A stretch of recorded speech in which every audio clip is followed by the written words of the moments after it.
Oi, gente, bom dia. Eu sou a Rosana Pinheiro, eu sou editora-chefe da Agência Plano. A Agência Plano é um coletivo de fotojornalismo focado em América Latina.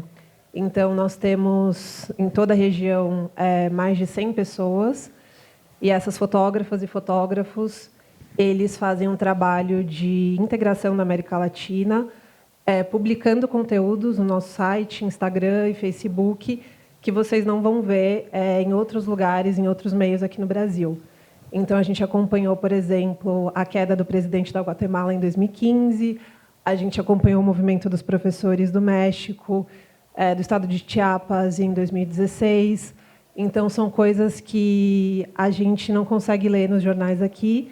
E aí, infelizmente, tem um distanciamento, né, de Brasil e da região, dos outros países. Então, a gente tenta fazer essa integração, como o nome da mesa diz, é um corre, porque a gente não tem financiamento, não tem nada, é tudo feito por vontade mesmo. Então, é isso. Eu sou Felipe Larosa, hoje eu sou editor de fotografia da Vice, aqui do Brasil.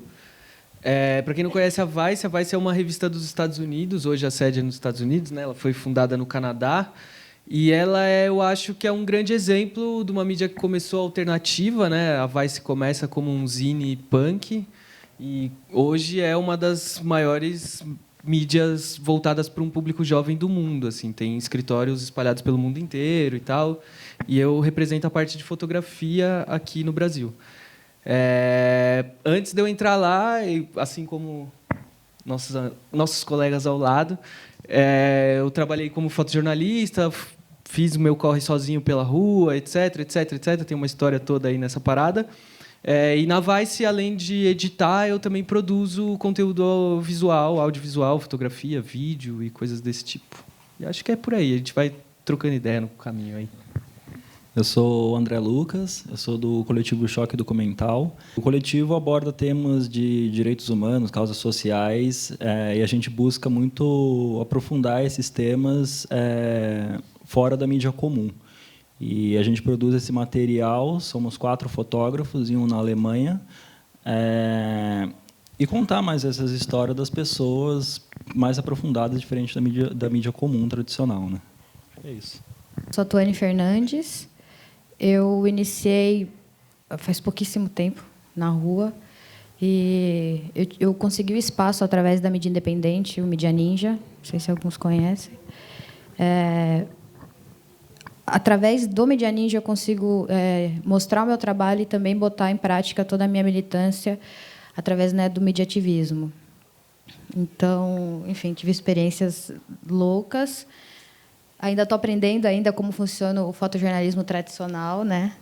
De como você consegue comercializar essa foto, porque o Mídia Ninja, enfim, você não recebe, é um coletivo, né? É um coletivo ativista. Então, acho que é isso também. Retratar o cotidiano, os direitos humanos, as manifestações de rua. Então, meu trabalho é voltado para isso aí.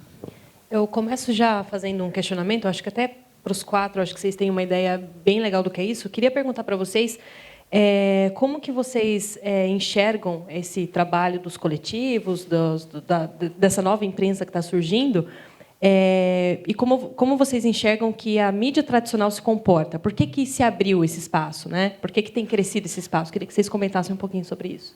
Eu acho que os coletivos são essenciais, porque, como eu falei, são conteúdos que você não vê nos lugares. Na verdade, não existe nenhum interesse daquela mídia, porque talvez aquele conteúdo não faça parte de uma narrativa da indústria, né, de uma narrativa que vai vender e que vai dar clique, enfim.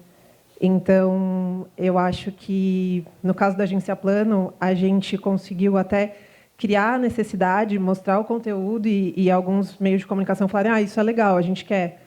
Mas, se não fosse o esforço desses fotógrafos que estão aí fazendo um tempão, como um ativismo mesmo, como um movimento de resistência, né? Esse conteúdo não existia aqui no Brasil, na nossa mão, e a gente não ia poder oferecer. Então, eu acho que o caminho que está sendo aberto por esses coletivos é essencial, assim. E o trabalho dos fotógrafos, né, que nem sempre são reconhecidos, assim, e que a gente luta, mesmo quando a gente vende os nossos materiais, a gente luta muito para dar uma condição legal para a pessoa que fez o material, porque não é um trabalho reconhecido, né? As pessoas que vivem de fotojornalismo sabem do que eu estou falando. Então, eu acho essencial. Acho que os coletivos têm que existir cada vez mais, coletivo, e para abrir esse caminho. Eu acho que é muito importante, porque os coletivos, como você disse, a gente está em locais que normalmente ninguém teria acesso. Então, a gente consegue conversar com pessoas em situações que uma pessoa numa mídia comum não iria chegar. Então, algumas portas se abrem para a gente. Só que a gente faz as nossas pautas, a gente cria nossas matérias, a gente precisa escrever, tem que fazer um estudo muito fino sobre isso para ser uma coisa boa. E eu acho que é isso que traz o interesse da mídia comum para os coletivos, porque a gente consegue criar tudo isso entre a gente mesmo, entendeu? Então, eu acho que é muito importante que os coletivos resistam e sejam criados muito mais. Acho que, complementando tudo isso, é importante dizer também que o fotojornalismo ele é muito concorrido, né? Tem muita gente na rua. Às vezes, você vai em manifestação, em outros lugares, tem mais fotógrafo do que gente. Então, você está concorrendo com muita gente. E, no meu caso, para conseguir entrar nesse meio, vim da periferia também, lá de Taboão da Serra, vim de um meio onde também os fotógrafos... O que acontece aqui também, em Suzano e Mogi, a maioria, como mulher falando, né, a maioria das mulheres estão voltadas a outras áreas da fotografia, não no fotojornalismo. Quando você entra nisso, só vê homem, você está rodeada de homens.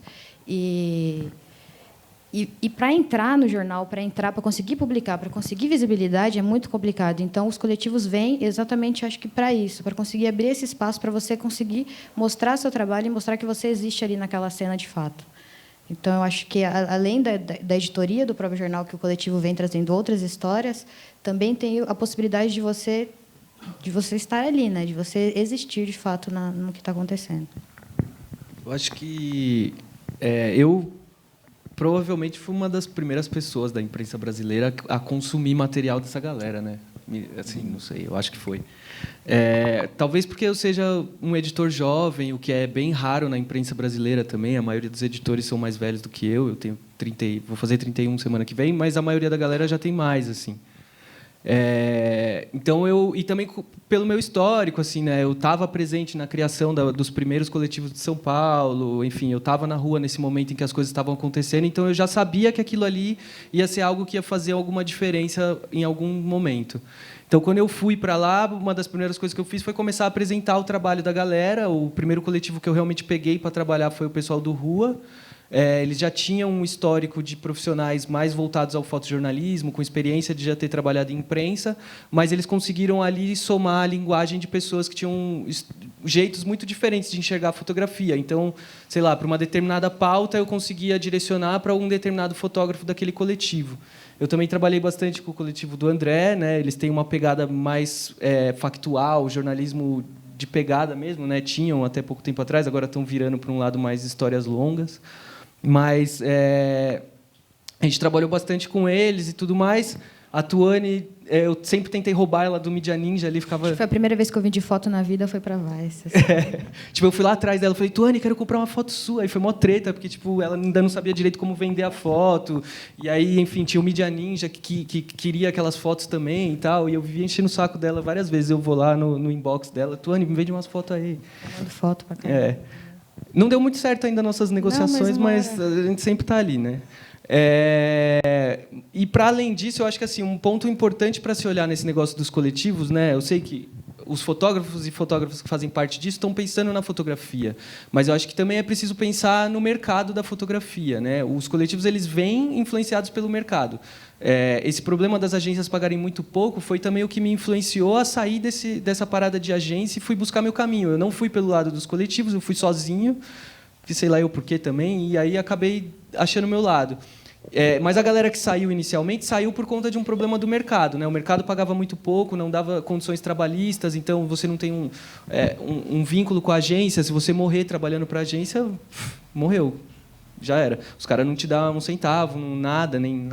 Enfim, até tem uma história engraçada, acho que vale a pena, para entender mais ou menos esse rolê da agência, para quem não é da fotografia. Eu, há muito tempo atrás, tinha sofrido uma agressão da Polícia Militar, eu denunciei essa agressão, etc, etc, etc. Anos e anos depois, alguém da agência que eu trabalhava na época me ligou, falou, cara, por que você está denunciando essa parada? Você nem trabalha com a gente, não sei o que. Os caras me ligaram me comendo, assim. Eu falei, pau no seu cu, velho. Tipo, vocês nunca me deram nada, nunca me deram esse apoio que agora você está falando, tá ligado? Então, essa é a relação com eles. Assim, não tem relação trabalhista, não tem um pagamento justo e, enfim, é um trabalho muito longo vender as fotos. Então, os coletivos também têm esse pensamento de mexer o mercado. Eu acho que isso sempre tem que estar frequente nas ideias. Assim. O Felipe falou sobre o mercado e tem uma observação interessante assim no surgimento desses coletivos. Na imprensa tradicional, a gente tem passado por uma crise já de alguns anos, né? Eu comecei a trabalhar em redação em 2006 e, na época, eu lembro que, quando eu cheguei, trabalhava num jornal local, tinham, acho que, 5 ou 6 fotojornalistas na redação. Quando eu saí, tinham 2. Acho que tinham 3, hoje tem 2. Então, quer dizer, estão tirando mesmo, né? Tá escasso, né, essas vagas, e por isso surge a necessidade, né? E o que você falou está acontecendo bastante, conversando com o pessoal do Brasil de Fato, outros lugares também, que o repórter tá começando a fazer as fotos. Exatamente. Então, o fotojornalista ele está perdendo espaço até nisso, porque é mais fácil você contratar uma pessoa que vai fazer as duas coisas do que, de fato, você ter... E é engraçado assim, porque você perde em qualidade, né? A mídia tradicional acaba perdendo em qualidade, porque eu, por exemplo, eu não sou fotógrafa, eu sou jornalista, né? Eu fotografo porque eu tenho que fotografar, mas com certeza se eu tivesse um profissional que fosse comigo nessas pautas, tanto que tem o Nicolas, né? Às vezes lá na redação a gente pensa numa pauta mais trabalhada, né? E aí eles mandam um profissional, né, Nicolas? Já aconteceu de eu ir com o Nicolas para a rua, para o Nicolas ficar com as imagens, para ter uma qualidade, né? Então, coletivo surge nessa necessidade mesmo, né? Eu queria fazer uma pergunta para o Felipe. Você falou do crescimento da Vice a partir dos coletivos. Eu queria saber como monetizar esse trabalho, porque as pessoas precisam sobreviver, né? Como... Então, eu acho que há pouco tempo atrás a gente entrevistou, eu e a Débora que está ali, é repórter também da Vice, minha mulher e etc. A gente entrevistou o Luiz Braga, que é um fotógrafo do Pará, já super consagrado, enfim, bem conhecido e tudo mais. E ele, para sobreviver durante a vida inteira dele, fazendo as fotografias que ele realmente gostaria de fazer, que era fotografar o povo ribeirinho, de Belém e tudo mais, ele tinha um estúdio que ele fotografava debutantes, festa de casamento, enfim, ele fotografava a sociedade de Belém. E, com esse dinheiro, ele mantinha rodando o trabalho dele de fotografar os ribeirinhos, que é o maior registro, eu acho, que existe no Brasil sobre essa população, sobre as cores, sobre a arquitetura dessa galera. Enfim, é o maior estudo visual desse povo, feito por ele, bancado com essa ideia de que ele tinha um estúdio e fazia as coisas. Então, ele falou, eu mantinha essa grana entrando e fazia por fora. Isso é muito errado, se você pensar na origem da coisa, né? O certo não é o trabalho ali que ele está fazendo, aquilo ali não é importante para a nossa cultura, mas não é assim que vai funcionar. Então, eu acho que meios alternativos de grana são muito bem-vindos. Organização dos trabalhos, assim, saber se apresentar bem para a imprensa, apresentar bem o seu trabalho para o editor que vai receber o trabalho também, eu acho que é bem interessante. Tipo, você falou do lance do jornalista que faz foto. Hoje em dia, o fotógrafo faz texto. Não tem como se desvincular disso. Tem que fazer, tem que escrever, tem que saber descrever sua história. Se você me enrolei. Se você vai se inscrever num edital, num prêmio, alguma coisa assim, você tem que saber descrever seu processo, seu trabalho. Se você vai mandar seu trabalho para um editor de foto, para uma agência, para qualquer um que seja, você tem que saber descrever bem o que você está fazendo ou contar um pouquinho daquela sua história em texto e tudo mais. Então, acho que se apresentar bem as coisas que você tem é um caminho legal das pessoas irem conhecendo e tudo mais. E as portas de visibilidade, né? Mesmo as pessoas que a gente acha que não está vendo o trabalho dos coletivos, estão vendo sim. Os caras estão vendo, estão pagando um pau, estão achando aquilo da hora, só não tem como incluir no sistema deles, que é um sistema já fechado, tradicional. O coletivo não consegue, muitas vezes, entrar no jornal, porque tem o sistema do jornal de compra de fotos. Eu tive que quebrar todo esse sistema para poder trabalhar com os coletivos. Eu não trabalho com nenhuma agência do Brasil, nem de fora. A não ser que seja uma necessidade muito urgente, porque eu também não posso meter o louco nos meus editores, porque sempre tem alguém editando o editor. E aí eu quebrei todo esse sistema e eu compro foto a foto, eu compro trampo a trampo, dá um trampo do caralho, eu tenho que fazer todo o contato, eu faço toda a pré, eu faço a compra, a seleção, eu não entro lá no site e falar, quero essa foto, download, comprei. Não, eu faço todo o trabalho, os caras têm que emitir nota, assinar contrato, é um trampo do cacete. E esse trabalho maior que eu desenvolvi lá é o que permite comprar foto dessa galera, que não está dentro da agência. Eu quebrei um intermediário. Então, eles compram direto do publicador e não desse intermediário que ficava entre o produtor e o meio, né? Então, acho que essas coisas. Não, e eu acho muito importante isso que você está falando, porque muitos fotógrafos que mandam e-mail para a gente, fotógrafos mandam material, eles ainda ou não estão organizados no sentido de vender o material mesmo, ou nem acreditam que eles vão conseguir vender para a Vice. Tipo, imagina que meu material vai estar na Vice. E muitas vezes a gente fala, não, calma, vamos organizar. O que você tem de material? Você tem algum texto? Me conta a história dessa foto. Me fala um pouco mais sobre isso. E a gente vai, organiza esse material e aí tenta oferecer. E muitas vezes a gente é bem sucedido, muitas vezes não. Mas, assim, às vezes eles nem sabem por onde começar. São pessoas que têm materiais incríveis, assim, que mandam para a gente. E a gente olha aquelas fotos maravilhosas, mas onde você quer publicar? Não, posta aí no Instagram. Tipo, a gente, não, calma, vamos tentar organizar. Então, o coletivo também ajuda nisso. Você organizar o seu trabalho, você ter um contato com uma revista ou com um site que, de repente, se você fosse falar direto, ia ser mais difícil, enfim. Então, é isso, só complementando. Eu acho importante também, porque tanto o jornalista que tem que fotografar, como você disse, o fotógrafo tem que saber fazer o texto. Quando eu faço as minhas pautas para mandar para a Vice, por exemplo, eu preciso fazer o texto e tem que ser um texto fino, tem que ser uma coisa legal. E tem que ser na pegada da Vice. Aí tem a pegada do El País, da Folha. Você tem que saber distinguir qual é o texto que eles querem, como é a abordagem que eles vão querer. Então, você precisa estudar a linha editorial, isso. Né, de Exatamente. E as fotos também, né, André? E as fotos também. As fotos também. Tem a Vice tem uma pegada diferente, a Folha tem uma pegada X, o El País tem uma pegada outra. Aí, por exemplo, eu não tenho formação em jornalismo, mas a minha companheira Vitória ali, ela me ajuda muito com isso. Saber escrever, aprender o lead, aprender tudo isso daí. E os meus outros companheiros não sabiam disso. Aí foi passando um para o outro. Aí você percebe que, além da fotografia da pessoa melhorar, o texto dela começa a melhorar também, porque ela começa a falar bem sobre as fotos e sobre o que ela acompanhou. Aí sabe entrevistar, sabe o que perguntar, e aí vai se desenvolvendo. Eu acho que é essa bolha ali do fotojornalismo que existe, que para você furar ela é muito difícil. Então, quando você entra cru num coletivo, pelo menos eu entrei totalmente cru, eu acho que ainda sou muito cru ainda. Até no lance do texto, de me apresentar para a Vice, por isso muitas vezes não deu certo, porque é uma das coisas na loucura, vou lá, e aí depois... Agora a gente começa a entender. Então, eu acho importante você também, esse espaço, né, que é aberto a essa escola que é feita ali. Porque eu estudei no Senac, eu tive, sei lá, 2 meses de fotojornalismo, assim, uma coisa que não é nada a ver do que estava lá, porque do que é de verdade. Então, o coletivo, eu acho que o papel é exatamente esse, é te moldar e te ensinar, e aí ter os espaços de outros meios, diferente de jornais grandes, que você não consegue penetrar de fato, né, é muito difícil. Então, eu acho que é uma escola, é uma coisa que você precisa daquilo, senão você vai ficar sozinho fazendo para nada, fazendo para você mesmo, ou dependendo de ganhar R$20 numa foto numa agência, sabe? Quando você consegue vender essa foto. E vocês comentaram sobre a importância de estudar, saber escrever, né? Ter um olhar mais refinado nesse sentido, mais profissional.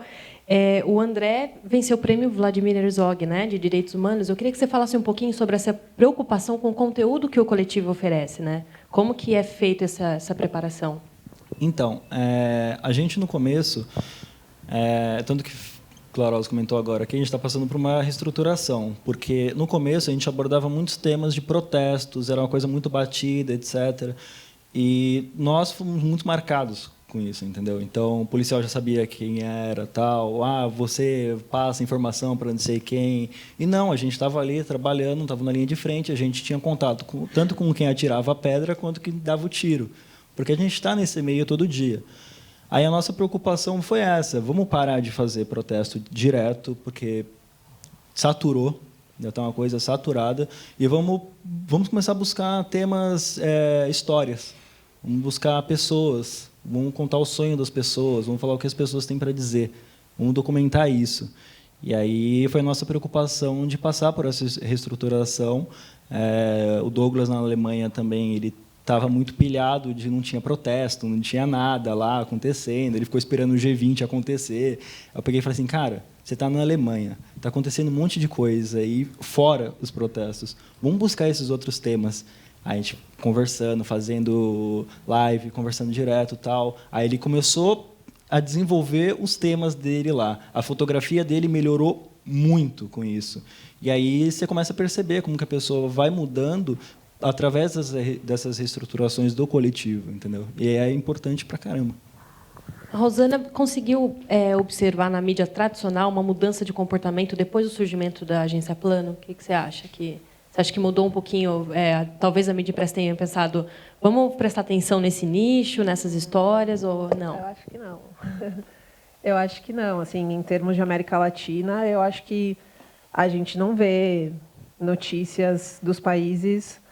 Venezuela a gente vê quebra-quebra e é sempre aquela mesma coisa, mas vocês, não sei, vocês me dizem, vocês leem coisas sobre a Guatemala no jornal, sobre El Salvador, sobre o Uruguai, que está do lado, né? Argentina, se for sobre política, talvez, mas Chile, né? Chile tem muita coisa acontecendo. Outro dia a gente recebe muito material de... existem... campos, né, territórios lá que têm seus proprietários, e eles queimam esses territórios, muitas vezes atingindo casas de pessoas, enfim, para receber seguro. E a molecada vai lá fotografar, vai ver o que está acontecendo e sempre dá confusão.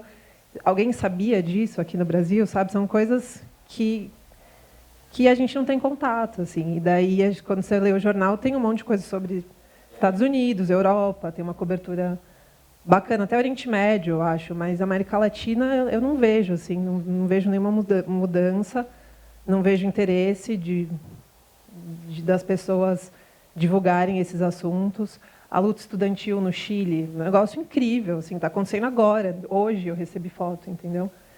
E eu não vejo isso ainda. Eu espero que... A gente é muito pequenininho, né? Enfim, eu espero que possa mudar, não só com a gente, mas com outros coletivos, que esse interesse comece a fluir, né? Mas eu não vi nenhuma mudança, assim, por enquanto. O Agência Plano surgiu de um projeto de TCC, né? E eu lembro, quando a gente fez a apresentação, a gente pegou o ano inteiro de vários jornais, não vou citar nomes porque foram vários, mas pegamos vários, e sempre que era América Latina, era assim, tipo, um cara falando da Venezuela, de Nova York, da Reuters. Né? Daí, El Salvador é um cara que está em Miami. E daí, sei lá, aí o cara que está falando do Chile está na Argentina, mas é da Reuters também, a gente pode, possivelmente um americano, não sei. Então, hoje, quando eu leio o jornal, eu ainda vejo isso. Assim, eu não acho que mudou muita coisa, não. Eu acho até que a mídia tradicional ela tem uma postura, até pelo volume de coisa que tem que cobrir, tá uma postura meio acomodada, assim, né? Eu converso muito isso com o Pedro, com o Nicolas. Às vezes a gente tem que cobrir uma manifestação, por exemplo, por telefone, que eu acho um absurdo, né? Você está cobrindo uma manifestação por telefone. E eu acho que o coletivo entra com essa pegada muito mais participando ali, contando a história como ela é mesmo, né? Como que vocês enxergam isso? Eu acho que mais próxima também das pessoas dos movimentos sociais, que eu acho que isso é muito importante. Eu já fui, enfim, já cobri ocupação do MST há pouco tempo, onde estava só eu como fotógrafo, o rapaz do Brasil de Fato e um cara da Telesur. Porque eles não queriam mídia tradicional ali, e ninguém sabia disso. Eles chamaram a mídia ninja porque eles confiavam que aquilo seria passado da maneira que de fato, do que estava acontecendo. Então, eu acho que tem muito medo e muito receio também dos próprios militantes, dos próprios movimentos sociais, de se aproximar dessas pessoas, porque sabe que aquela história que vai estar ali é aquilo de sempre, sabe? Não é tão aprofundado. Não vou falar que é imparcial, porque também a mídia independente também não é imparcial. Não vou dizer que é, entendeu? Acho que nenhum dos dois lados são. Aquilo ali é uma empresa e nós somos militantes. Nós sabemos a história que a gente quer contar, né? A história de quem a gente quer contar e como a gente quer contar. Então, não tem imparcialidade, acho que nenhum dos dois lados. E justamente por isso eu acho que rola assim uma criminalização também da mídia tradicional, não por nós da mídia independente, mas das próprias pessoas que já sabem exatamente qual a história vai ser contada e estão cansadas de ser criminalizadas por esses grandes jornais, muitas vezes. Né? Eu até vou fazer só um adendo, porque trabalhando, eu nunca trabalhei em coletivo, né? Sempre trabalhei em mídia tradicional, mas eu acho que às vezes a gente recebe um rótulo assim de a mídia vai levar a matéria para o lado que ela quer, e que na redação pro jornalista não é isso que acontece ali no nosso dia a dia, né? Aconteceu uma coisa engraçada que até casa com o que você está falando. Nessa semana semana passada a gente teve uma manifestação de estudantes em Mogi. Eles estão pedindo passe livre aqui na cidade. E nunca teve um pedido desse, com galera indo para a rua, galera jovem, secundarista e tal. E aí a gente foi cobrir, foi até o Pedro que me avisou, eu não estava sabendo, porque realmente essas pessoas não têm esse contato com a mídia tradicional, já rola aquele preconceito, né? Eu trabalho no portal da Globo, então você imagina, né? Um monte de gente já não quer nem falar. Mas aí o Pedro comentou que ia ter, eu entrei em contato com o rapaz que ele indicou, o rapaz foi super, né, gente boa, tal, falou sobre o movimento, e quando eu fui para a rua cobrir a manifestação deles, eles falaram: nossa, a Globo está aqui, a Globo veio, né? E ficaram chocados com a matéria que eles viram depois, porque tinha muita aspas, contava a história que eles queriam, que é o que estava acontecendo. Então, assim, às vezes rola um esforço dos jornalistas de estarem no local, de contar a história, porque é para isso que a gente se formou, né? Mas realmente a mídia tradicional, por ser tradicional, pelo processo que a matéria tem que passar depois na redação, às vezes acaba mesmo distanciando, né, das histórias. Acho que pelo menos eu conheço muitos fotógrafos que são da Folha, até, enfim, o André que também vende produto, que são tão militantes quanto nós que estamos ali na mídia independente, sabe? E eu acho que é importante as pessoas saberem também que não são eles que fazem essa matéria, que não tem que ter esse medo. É claro que o pé fica atrás, mas é importante entender e separar o profissional da instituição. Da instituição, claro. Engraçado, eu me lembro de uma situação, porque eu acompanhei todo o processo das ocupações das escolas, secundaristas, tal. Ia nas escolas, entrava, tal, fotografava. O pessoal tinha uma abertura gigantesca e não deixava ninguém de outras mídias entrarem. Tinha escola que só a gente conseguia entrar. Eu lembro de uma vez que eles estavam na porta do Fernão Dias e eles estavam fazendo uma aula pública. E era uma coisa muito foda, era muito legal. E aí a Globo ia entrar ao vivo no SPTV. Aí um cara levantou lá e começou a gritar, Globo golpista, não sei o que lá, não vai falar, não vai falar. Isso atiçou a molecada a começar a xingar. E eles iriam entrar ao vivo para mostrar a aula pública ali. É uma coisa legal, É uma né? coisa legal. Aí depois, tipo, passou, eu só fiquei observando, não fiz foto, não fiz nada, deram um escracho no repórter lá. Aí, como a gente tinha mais acesso com a molecada, a gente entrou dentro da escola, eu falei assim, pessoal, senta, conversar com vocês. Eles iam entrar ao vivo, eles iam mostrar uma coisa bacana e vocês fuderam. Simples. Vocês perderam a oportunidade de mostrar que o movimento de vocês está crescendo para o Brasil inteiro. Ia desmistificar tudo que as pessoas estão pensando sobre vocês, ia passar uma impressão Exatamente. positiva. Então, assim, é das pessoas saberem separar as coisas, entendeu? Eu sou do coletivo Choque Documental, mas a gente não prega muito o ativismo batido, entendeu? A gente está nas linhas de frente, está em tudo isso daí, mas a gente não é 100% ativista nessas situações. Eu queria saber se, por um outro lado, vocês também sentem um preconceito pelo lado das instituições estabelecidas, por exemplo. Aqui na região, quando eu trabalhava num jornal local impresso, a abordagem numa prefeitura, por exemplo, era diferente da abordagem que eu tenho hoje com o nome da Globo aí por trás, né? Tem uma diferença. Eu não entro na prefeitura pelo coletivo. Desculpa, não entendi. Eu não entro numa prefeitura, por exemplo, pelo coletivo. Ah, você sente essa... Não entro. Como que chegou até esse ponto? Você podia... De querer entrar para fazer uma entrevista com o prefeito, filmar, fotografar. De onde você é? Coletivo tal. Não, não pode. E aí você coloca isso nas matérias que tentaram? Não pode. Não deixa entrar porque não está vinculado a nenhum veículo conhecido. Agora, se eu falasse, eu sou de uma agência, aí a pessoa, tudo bem, você pode entrar. Quer passar pela assessoria deles e tal. Por quê? Porque eles veem os coletivos como pejorativo para eles, né? Então, se eu for fazer uma entrevista com Dória, por exemplo, eu não poderia, porque eu sou de um coletivo. Ele ia achar que eu ia querer ferrar ele e tal. Mas não, podia ter uma pergunta muito pertinente, muito boa para ele ali, como um jornalista de qualquer outro veículo. Eu ia falar que, da minha experiência aqui em São Paulo, é muito difícil com instituições também, porque agência plano, mas quem são vocês? Mas é muito pequeno, às vezes as pessoas não dão importância. E aí, mas eu percebi que quando a gente vai fazer matéria e dar voz para pessoas que realmente precisam disso, essas pessoas nos recebem muito bem. Então, esse ano, por exemplo, eu fiz uma matéria com mães que perderam os filhos para violência policial, uma fotoreportagem, que inclusive foi publicada na Vice. E elas me receberam muito bem, essas mães, na casa delas. E a agência plano, ótimo, eu vou falar para vocês, entendeu? Então, o que eu comecei a falar para as pessoas do coletivo vamos procurar quem quer ser ouvido, quem precisa ser ouvido. Vamos dar voz a essas pessoas e vamos deixar quem não quer, porque também já tem um monte de mídia indo em prefeitura e falando com quem tem um monte de gente em volta, vamos tentar ir por outro caminho, assim, porque é realmente muito difícil. Sem você ter um respaldo de uma empresa grande, assim, as pessoas não querem dar entrevista. Mesmo professores, especialistas, às vezes o cara fica, sério, quem sabe? Quem é a agência plano? Não quero falar. Então, eu sempre tento dar voz para quem realmente precisa de espaço e não tem.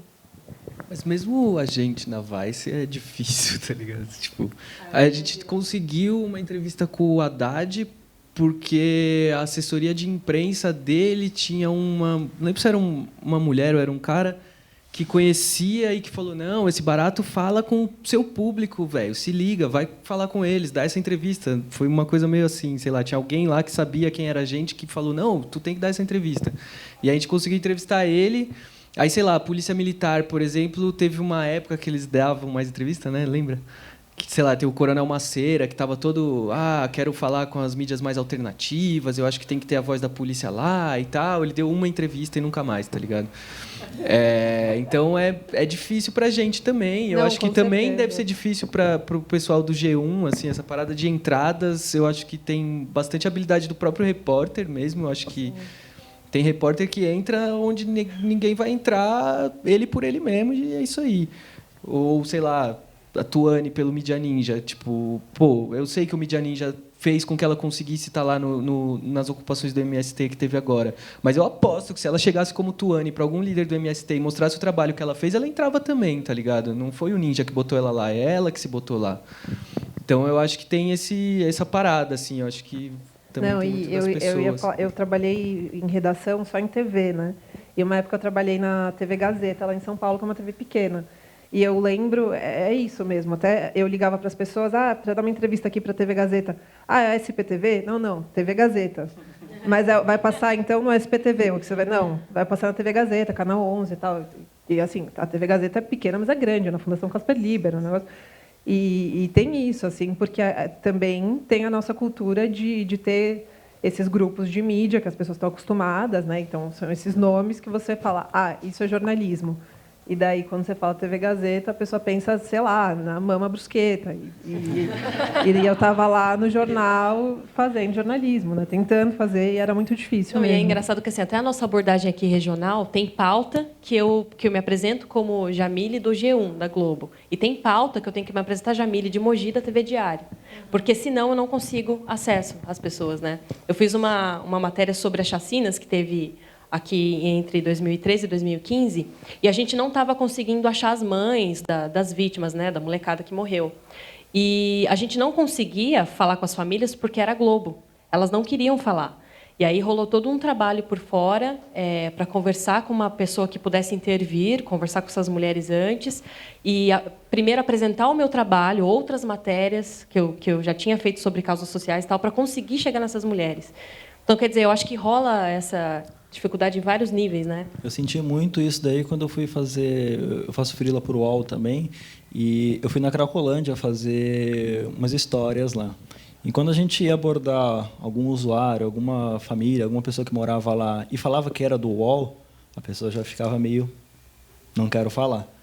Aí a gente comecei a usar uma estratégia, porque eu falei assim, bom, eu sou de coletivo, com certeza as fotos que eu vou fazer para o UOL, vou colocar no meu coletivo também.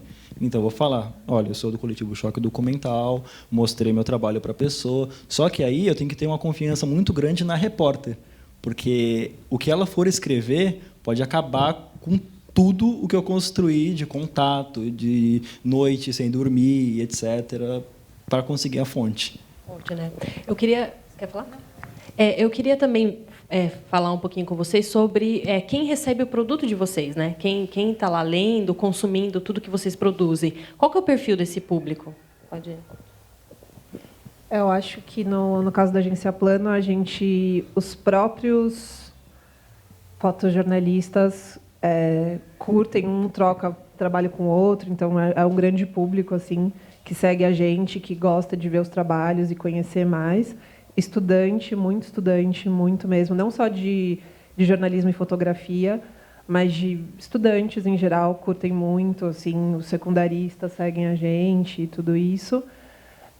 E aí, quando a gente vende, por exemplo, a gente vendeu recentemente bastante fotoreportagens para o Yahoo, que é um público completamente novo para a gente, assim. Então, lá nas redes sociais deles, a gente levou muito xingo, mas a gente também... Tipo, algumas pessoas vieram, curtiram, mandaram inbox, que curtiram as matérias, mas, assim, é outro público que a gente não conhece, que é um grande portal lá que tem de tudo. E então é isso, a gente vai pegando um pouquinho, acho que, de cada público. Já vai ser uma loucura. Na Vice tem tudo. Tem nazi, tem, mano, os punk, tem uma galera que fica mandando inbox pra gente perguntando como que faz pra ser ator pornô. Tem tudo, tá ligado? Tem tudo mesmo, assim. Porque a gente publica muita coisa, assim. A Vice é muito diversa, né? A gente, desde as matérias mais sociais que os coletivos fazem, a gente faz muita matéria de comportamento, sexo, droga, música. A gente tem uma frente de tecnologia também, que fala de uma par de coisa maluca aí, sei lá... Esses dias, um dos repórteres de tecnologia chegou para mim e falou: velho, vamos fazer uma pauta junto aí? Falei, beleza, o que você vai fazer? Vou instalar um microchip em mim. Falei, caralho, velho, sério mesmo que tu vai instalar um chip em você, mano? Ele ainda não sei o que esse chip vai fazer. Eu vi um cara nos Estados Unidos que ele colocou um chip que, mano, quando ele pegava no celular dele, já ligava o celular, tá ligado? Sei lá, moleque loucão.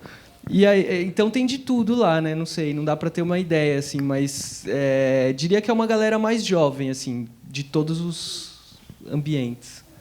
No Choque também tem uma galera muito alternativa, tem todo tipo de gênero de pessoas ali.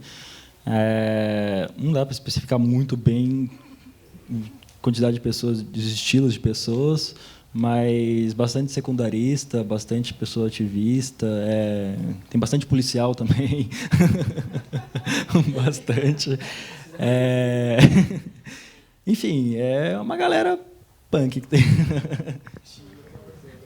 Acho que o Mídia Ninja é bem parecido também com o público do Choque.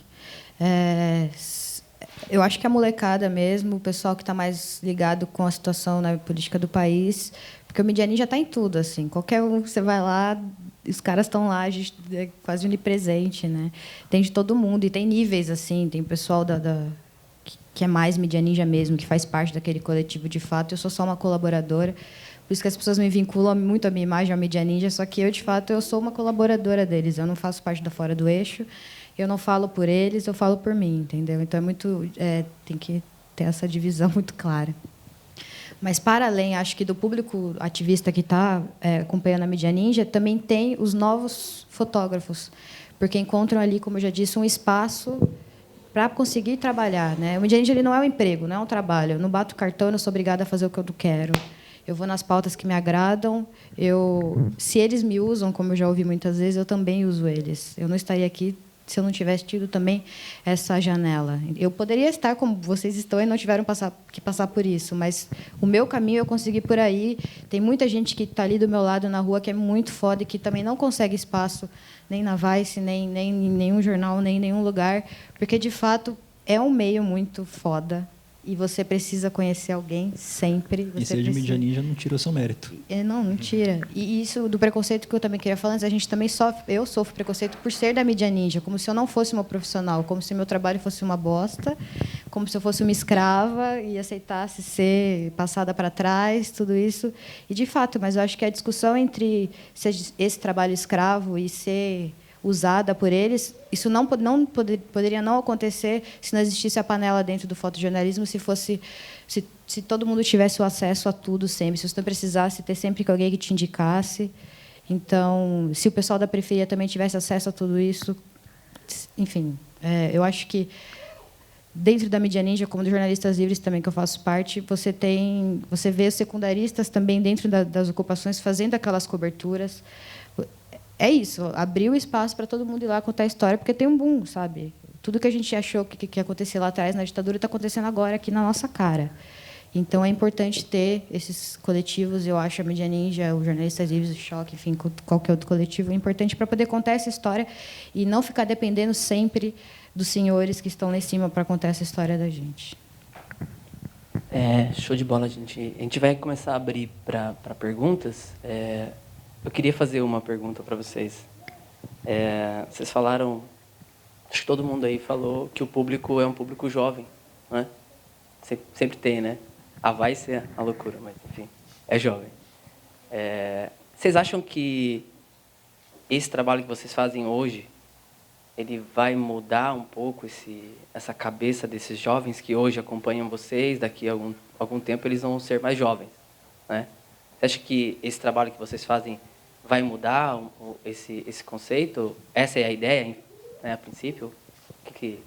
Eu acho que o jovem que muda assim, o meu trabalho, pelo menos o nosso trabalho, porque, por exemplo, no Chile, os próprios secundaristas que estão na militância, eles mandam foto e eles escrevem coisas sobre o que eles estão fazendo ali. Então, eles estão muito próximos do movimento. Acho que a Tuane também, mais ou menos nessa linha. Então, essa juventude está mudando o jeito que a gente vai consumir, né? O material que a gente vai consumir está vindo dessas pessoas que estão falando, olha, aqui tem uma coisa que vocês precisam ver. E então elas mandam a foto, elas fazem o conteúdo.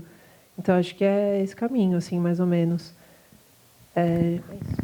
Eu acho que para além disso, assim, eu converso muito isso com o Pedro, com o Chavedar, que organizou aqui, presidente da porra toda ali, como ele ficou zoando. Você que é o presidente.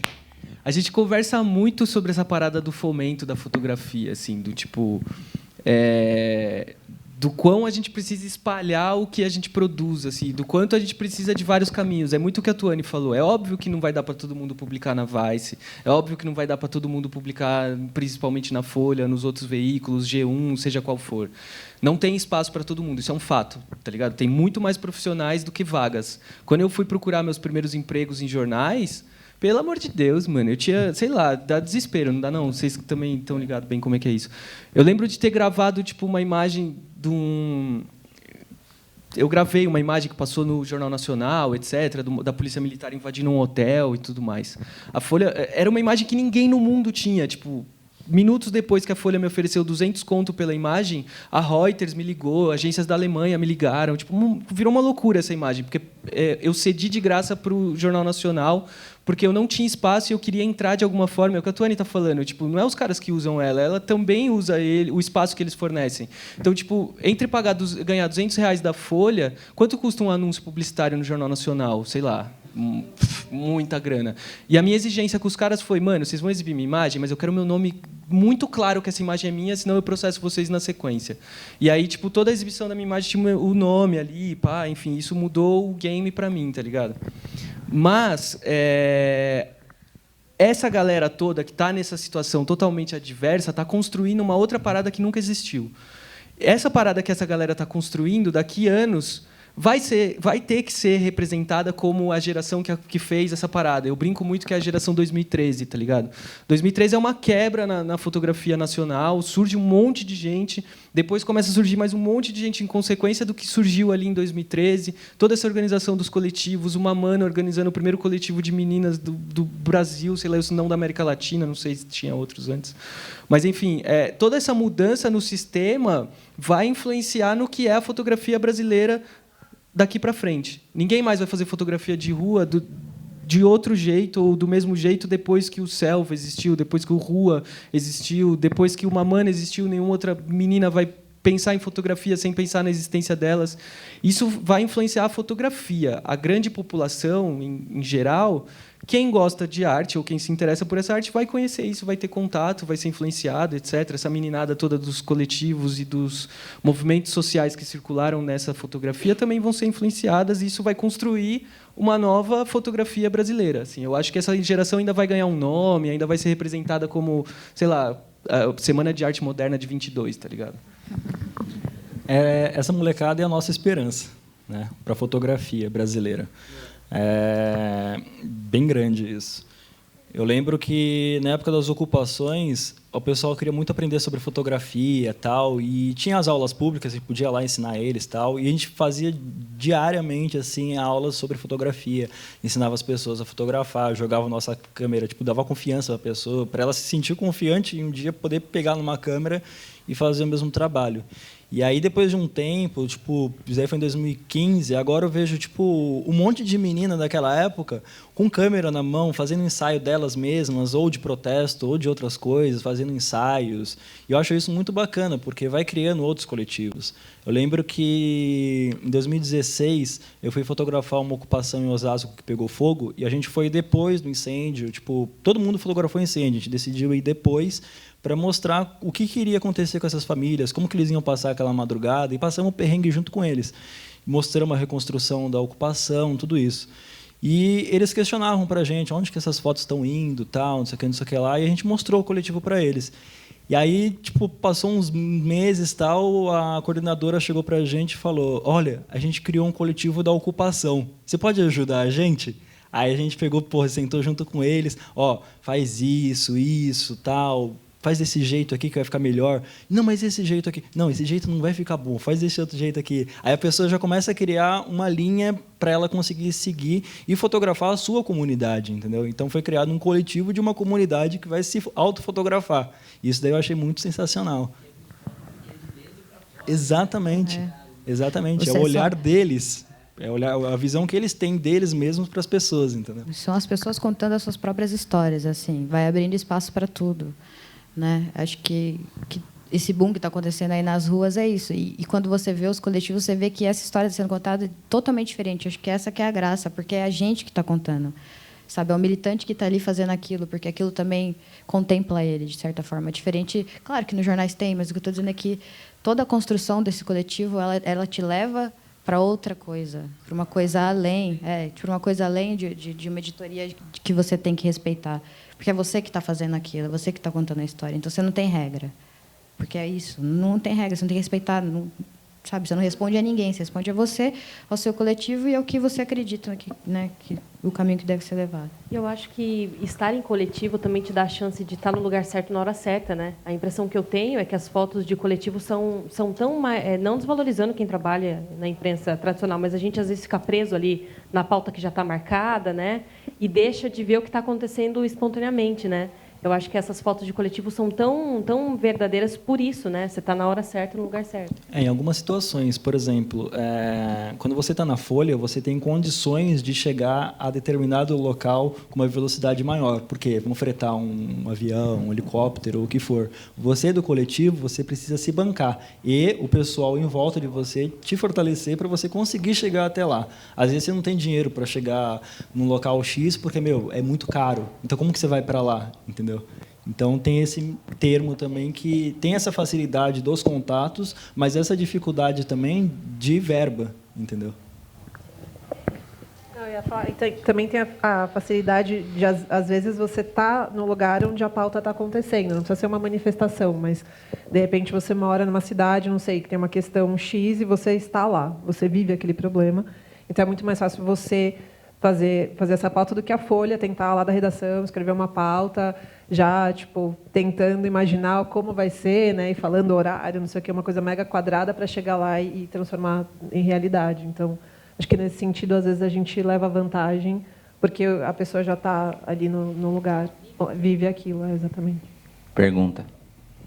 Em tempos tão sombrios, né, que a gente está vivendo, eu queria que vocês falassem um pouco da fotografia como um ato político. A importância da fotografia como ato político, né? A gente falou sobre a Nair hoje mais cedo, né? Ela fotografou lá atrás todas as fotos dela, Evandro Teixeira. Você vasculha lá os anais da história e vão ter fotos da época da ditadura. Que nem o presidente Larosa falou, daqui 20 anos, a geração 2013, né? Somos nós, né? Me incluo nessa também, né? E eu queria que vocês falassem um pouco dessa coisa da fotografia como ato político, como uma imagem política mesmo do que está acontecendo no país. Bom, eu especificamente, não sei da história deles, mas eu só estou aqui por conta desse ato político, porque eu descobri que a minha câmera é a minha arma para combater isso. Eu fui militante primeiro, assim como a Mel falou, a minha militância veio antes da minha profissão. Eu descobri na minha profissão uma forma de poder mostrar tudo aquilo, mostrar aquelas pessoas que são tão criminalizadas e contar a história do que está acontecendo na minha geração, né, na minha vida, o que está acontecendo ao meu redor. Então, para mim, eu não consigo enxergar a minha fotografia como não um ato político. Não só da manifestação em si, né? Mas também das histórias dos personagens que eu também já estou saturada assim, de manifestação. Chega uma hora que você fica, meu Deus. E você começa a buscar outras histórias, e aí entra também o poder do coletivo de deixar próxima dessas histórias. Você consegue, se eu quiser lá passar meses com o MST, eu posso chegar no líder dos caras, que eu tenho o WhatsApp deles, sacou? Porque é muito próxima essa relação que você consegue ter. Então, para mim, não há fotografia sem ser um ato político. Eu não consigo enxergar de outra forma, no meu caso. Eu acho que é importante, porque eu me lembro, quando eu era moleque, eu via muitas coisas erradas acontecendo, por exemplo, na escola onde eu estudei, todas as dificuldades que eu passei na escola, colegas meus passaram. Ali onde eu moro, tinha na 12 de outubro, ali na Lapa, era vários camelôs. E direto a GCM ia lá, descia o cacete neles, e nunca ninguém mostrava isso. E eu ficava, por que ninguém está mostrando isso? Eu tinha o quê? 8 anos, 9 anos de idade, e ficava puto com isso. Aí eu botava isso na minha cabeça. Quando eu crescer, vou comprar uma câmera e vou mostrar o que está acontecendo ao meu redor e aonde eu puder mostrar. Por isso que eu acompanhei muitos protestos secundaristas, por isso que eu me envolvi muito, acabei me ferrando muito com isso também, mas não me arrependo de nada, porque a foto do prêmio ela foi para um discurso que teve na ONU para falar sobre a violência policial com eles. Então, para mim, teve uma importância muito grande. Linda, maravilhosa. Grande foto. Só interrompendo rapidinho antes do Felipe falar, falando da Nair, o que eu falei para ela na gravação que eu fiz com ela foi exatamente isso. A Nair, ela tem um trabalho muito foda que vai além do trabalho dela como fotojornalista. Tem o trabalho que ela fez no Sisal, que é uma plantação, enfim, tinham máquinas e a população inteira dessa cidadezinha perdia membros nessas máquinas. E a Nair foi lá, fez essa pauta por causa do jornal, voltou para casa e falou: não é possível que essas pessoas estão perdendo braço, perna para poder trabalhar. O que eu posso fazer para conseguir mudar isso? E ela falou com uma amiga engenheira e fizeram um breque nessa máquina que é usada até hoje. Então, por conta de... Entendeu? É além de uma foto, é de fato uma mudança que você quer proporcionar para aquilo. Então, por isso que acho que entra o ato político. Você acredita que você vai poder mudar alguma coisa, da mesma forma que você queria mudar, e eu acho que hoje você muda. Enfim, acho que todo mundo aqui tem isso, essa vontade. Então, era só isso. Eu acho que é isso mesmo que a Tuane falou. Acho que quase toda fotografia que conta sei lá, né, que tem essa intenção de contar histórias é um ato político da própria pessoa, assim. Eu não conto uma história que não me representa, assim, é muito difícil, a não ser, né, essa parada, tipo, eu trabalho num veículo e eu faço essa pauta porque é o meu trabalho. É a mesma coisa, sei lá, você contrata uma pessoa para construir a sua casa, ela constrói a sua casa. Mas o que eu fotografo pensando em mim, Felipe, eu não vou tanto para o lado político específico, assim, tão claro como eles estão indo, mas eu tenho ido mais para um lado político-cultural, assim, né? Eu faço trabalho com os trabalhos que eu mais gosto, que eu faço e proponho para a Vice, são esses, assim, sei lá, trabalhar, porque eu sempre tive esse lado, assim, meio que de conhecer de querer conhecer muita gente, de querer participar do rolê de todo mundo, de tipo, sei lá, ficar muito na rua, meio molecagem mesmo. Eu gosto dessa parada da molecagem, assim. Então, tipo, os protestos para mim me atraía muito mais o lance da molecagem, da treta, da adrenalina, de correr da polícia, não sei o quê e tal, o que aquilo representa para toda essa juventude como energia, assim, saca? Tipo, estamos desprendendo uma puta energia a favor disso aqui, e essa parada me atrai, assim. Então, tipo, sei lá, os moleques que se reúnem na Zona Norte, que eu já acompanho há um tempo, que tem tipo um bonde de empinar a moto, tá ligado? Tudo isso, esse bagulho que fica nas sombras ali e que ao mesmo tempo é um movimento cultural, digno, genuíno e real, né? E que as pessoas tratam às vezes com preconceito, me atrai pra caramba, assim, essas paradas. Então, acho que tem essa coisa. Tem aquela máxima que fala que uma imagem fala mais do que 1000 palavras, né? E isso a gente acha que é totalmente verdade, assim. No G1 tem uma orientação que eles sempre dão para a gente, de sempre humanizar as pautas que a gente está trabalhando com foto, se possível. A melhor foto que a gente puder fazer, ou puder, sei lá, comprar, pegar de colaborador, enfim. E isso tem muita verdade, porque quando eu estava cobrindo as chacinas, e a gente não conseguia contar essas histórias de forma humanizada, porque não tinha imagem, a gente não tinha rosto dessas vítimas, a audiência para essas matérias era uma. Depois que a gente conseguiu identificar essas pessoas, contar essas histórias, com fotos de onde elas moravam, quem era a mãe daquelas pessoas que morreram, a audiência foi outra. E o trato com o assunto foi outro, né? As pessoas começaram a perceber que estava acontecendo um problema grave na cidade e que não era justo, né, o que estava acontecendo. E nas primeiras matérias, quando só tinha texto, por algum motivo não chamava atenção. Então, eu acho que a foto tem, sim, essa missão política e missão social, sobretudo, né? Eu acho que é bem isso. Alguém? Bom dia a todos. Meu nome é Vanderlei. Eu já estou há alguns anos aí na fotografia, especificamente no fotojornalismo. E ontem eu estive aí com o pessoal participando da abertura. E eu queria, desde já, parabenizar aos coletivos, que eu acho muito importante, né? Como bem dito, como foi falado aí, a importância que tem essas fotos que não consideramos fotos tradicionais, né? Muitas vezes a gente vai em manifestação e a gente vê fotos de alguns fotógrafos que contam uma história que vem de dentro de um jornal. Depois você entra e pega umas fotos do coletivo e você fala, cara, era o mesmo lugar, né? Eu não vi isso lá, mas esse é o caminho. Esse é o caminho, como bem dito, como foi falado aí a respeito da entrevista com o prefeito. Os coletivos têm esse poder muito grande de fazer aquilo, né, que muitos fotógrafos do jornalismo estavam lá, mas não teve coragem de fazer. ou não teve de coragem de apresentar para o seu editor. Eu tive recentemente numa palestra do Tony Pires, na Arfork, e ele falava muito disso. E aí a gente cai naquele negócio que o cara faz a foto, manda para a agência paga R$11 pelaquela foto. Aí você pega uma foto do coletivo, cara, show de bola, mas o coletivo não vai vender aquela foto por R$11. Não há interesse, né, do coletivo. Então, eu fico muito... Hoje eu estou eu sou repórter fotográfico, mas hoje eu estou na linha de comunicação. É Secretaria de Comunicação. Então, hoje eu trabalho na Secretaria de Comunicação da Prefeitura. E dentro disso, a gente pega algumas pautas para fazer que você fala, putz, eles não vão publicar essa foto, mas eu vou fazer. Eu vou fazer para mim. Vou fazer para mim guardar.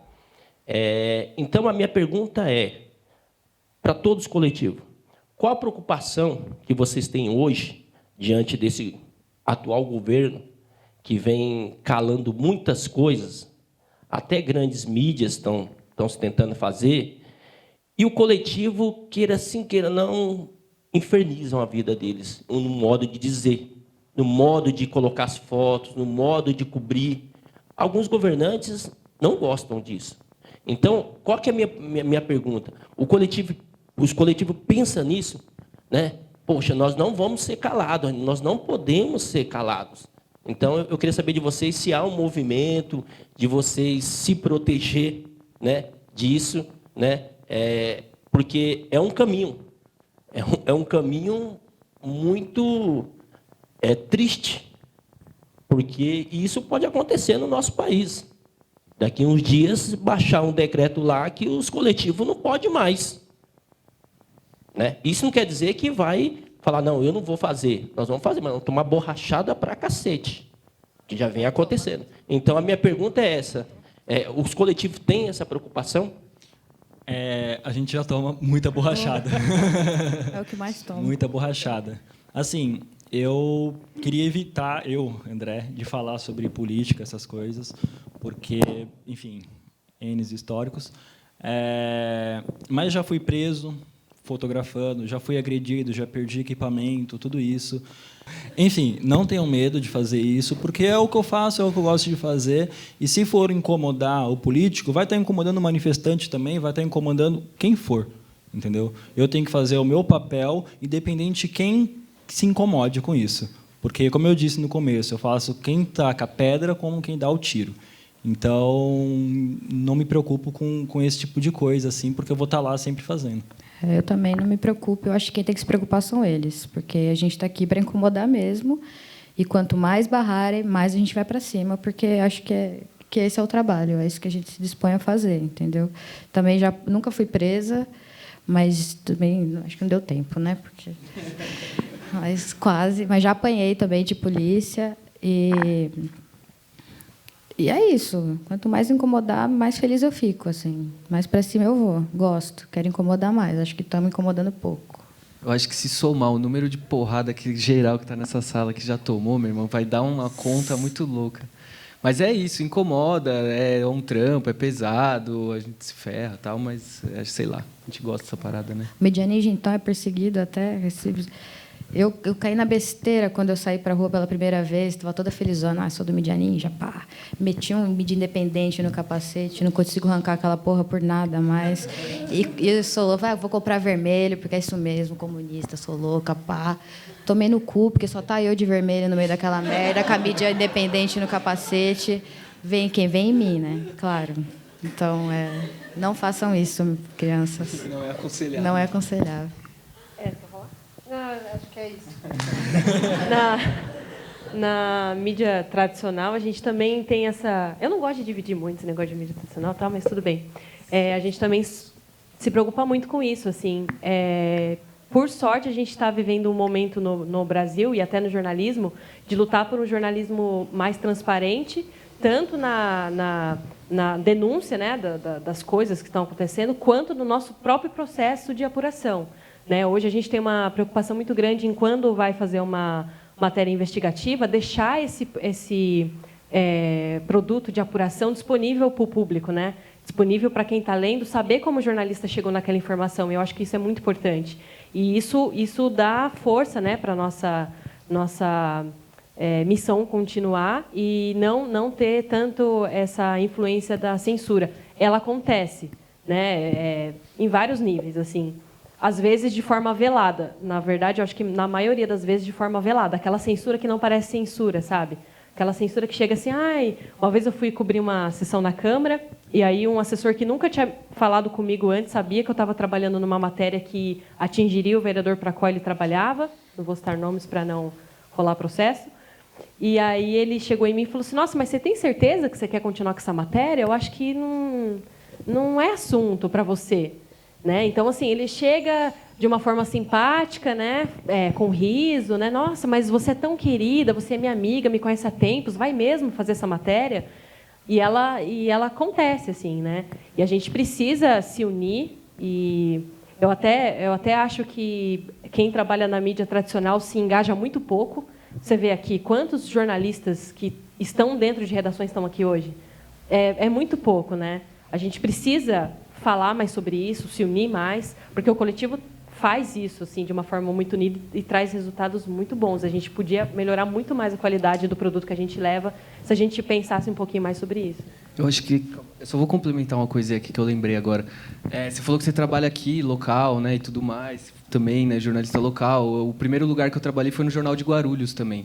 E quando a gente vê esses números, né, de jornalistas assassinados e etc e tal, a gente sempre fala, pô, mas onde é que essa galera tá morrendo? Tá morrendo nessas cidades pequenas, tá ligado? Tipo, nas cidades menores. Tipo, é muito difícil tu ir lá e matar um jornalista da Folha, mas em Guarulhos, se você for falar do político errado, o cara vai te ameaçar na cara dura, que nem o cara fez com ela, entendeu? Você não quer desistir dessa matéria, não? Você não acha que isso aí é perigoso demais para você? Você vai mexer nisso aí mesmo? Todo mundo te conhece aqui na cidade e tal. É diferente quando você é quase anônimo numa cidade gigante em que tem veículos enormes e tudo mais. Então, sei lá, essa parada das cidades menores e do jornalismo local é uma galera guerreira mesmo, assim, eu tô ligado. Eu passei por uma situação, não faz muito tempo, eu estava fazendo uma matéria sobre um contrato de uma prefeitura X aqui da região para comprar alimentos para as escolas. E era um contrato de compra de carne, né? E aí a prefeitura estava comprando um lote lá de carne no mercado atacado, né? Só que se você fosse no varejo comprar o mesmo volume de carne, você ia pagar mais barato. Totalmente fora da lógica que deve ser um serviço público, né? E aí eu comecei a apurar essa matéria, eu levei uns 3 meses trabalhando nessa matéria, porque eu tive que levantar contrato, fazer orçamento, enfim, várias etapas aí da apuração. A matéria passou por 5 pessoas na redação. Eu escrevi, passou por um editor, passou por um coordenador, passou pelo jurídico, né, antes de ser publicada. E aí, quando eu cheguei na fase de ter que apurar com o órgão público por que aquele contrato estava sendo feito, eu comecei a ser assediada por uma assessora de imprensa. Só que ela ligava para mim, ela não ligava na redação, ou então não mandava e-mails para mim no e-mail oficial, que foi o que eu solicitei informação para ela. Ela fazia isso nos meus e-mails pessoais. Ela me ligava no meu celular, ela me ligava no e-mail pessoal, perguntando se eu tinha entendido o que o secretário dela falou e se realmente eu ia ter que fazer aquela matéria.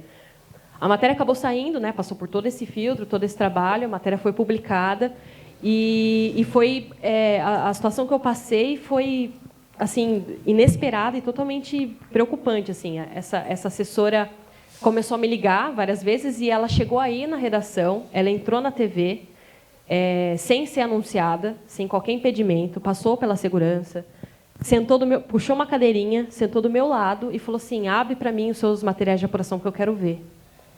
E assim, é totalmente livre dentro da redação. Não houve qualquer impedimento. Até a chegada dela até mim, assim, não houve qualquer barreira. E aí ela sentou do meu lado, ficou pedindo esse material de apuração. Eu falei que eu não ia passar, porque eu não trabalhava para ela, trabalhava para uma empresa, que ela teria que solicitar isso de forma oficial para a empresa. E se a empresa achasse que deveria, aí sim a gente podia entregar para ela esse material. Aí eu vi que eu não ia ter respaldo nenhum ali na hora, né, de alguém para intervir, enfim, e impedir aquele assédio. Eu falo até começa a tremer. E aí eu dei uma de louca, assim, falei para ela: e também nem está aqui, está em outro lugar, volta amanhã às 2 horas que eu pego, trago no pendrive para você. Mentira, estava tudo lá. E aí ela foi embora, porque ela viu que eu não ia entregar, tal, consegui enrolar ela. E aí eu percebi que eu estava sozinha, assim. E eu acho que acontece isso por 2 motivos, né? Uma, que a gente não está preparado e nem educado para enfrentar esse tipo de situação. E outra, que aqui na região até então o assédio rolava tranquilo. Ninguém nunca bateu de frente, né? Eu acho que essa assessora deve ter feito isso várias vezes, em várias redações, e ok, entendeu? E por isso que eu acho que a gente tem que falar e denunciar mesmo, porque parece que não, mas acontece todo dia. Assim, tem assédio, sim, e se a gente deixar rolar, chega a níveis piores, como morte, como de repente o seu carro é roubado, sabe? Tem um colega que trabalhou comigo que ele fez uma denúncia de um prefeito de uma cidade bem pequena que tem aqui. Quanto menor a cidade, pior é politicamente, mais podre é, né? Porque é mais fácil de roubar. E aí ele fez essa matéria denunciando esse prefeito e, engraçado assim, 2 semanas depois que a matéria foi publicada, o carro dele foi roubado na porta da casa dele, foi furtado, né? Na verdade, ele não viu a hora que levaram embora, na porta da casa dele, e apareceu o carro queimado num outro bairro da cidade. Queimaram o carro dele. A gente sabe que não foi um furto comum, é muita coincidência. A gente sabe que foi político, sabe? Mas aí fica por isso mesmo, assim, ninguém vai atrás, ninguém denuncia, e isso é muito triste.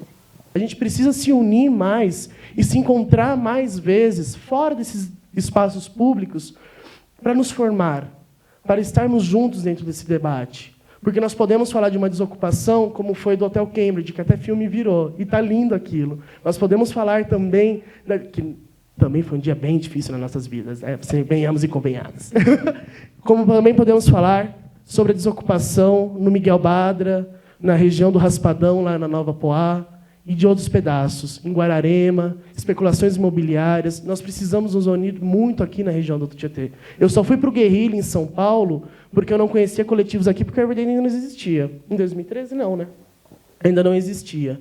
Mas eu imagino que uma geração de jornalistas hoje, que estão saindo da faculdade aqui da nossa região, precisam ter, nós também, como Norte, se encontrar conosco aqui e poder trabalhar em cima disso. Nós precisamos formar essa galera também. Nós temos um movimento secundarista aqui na região.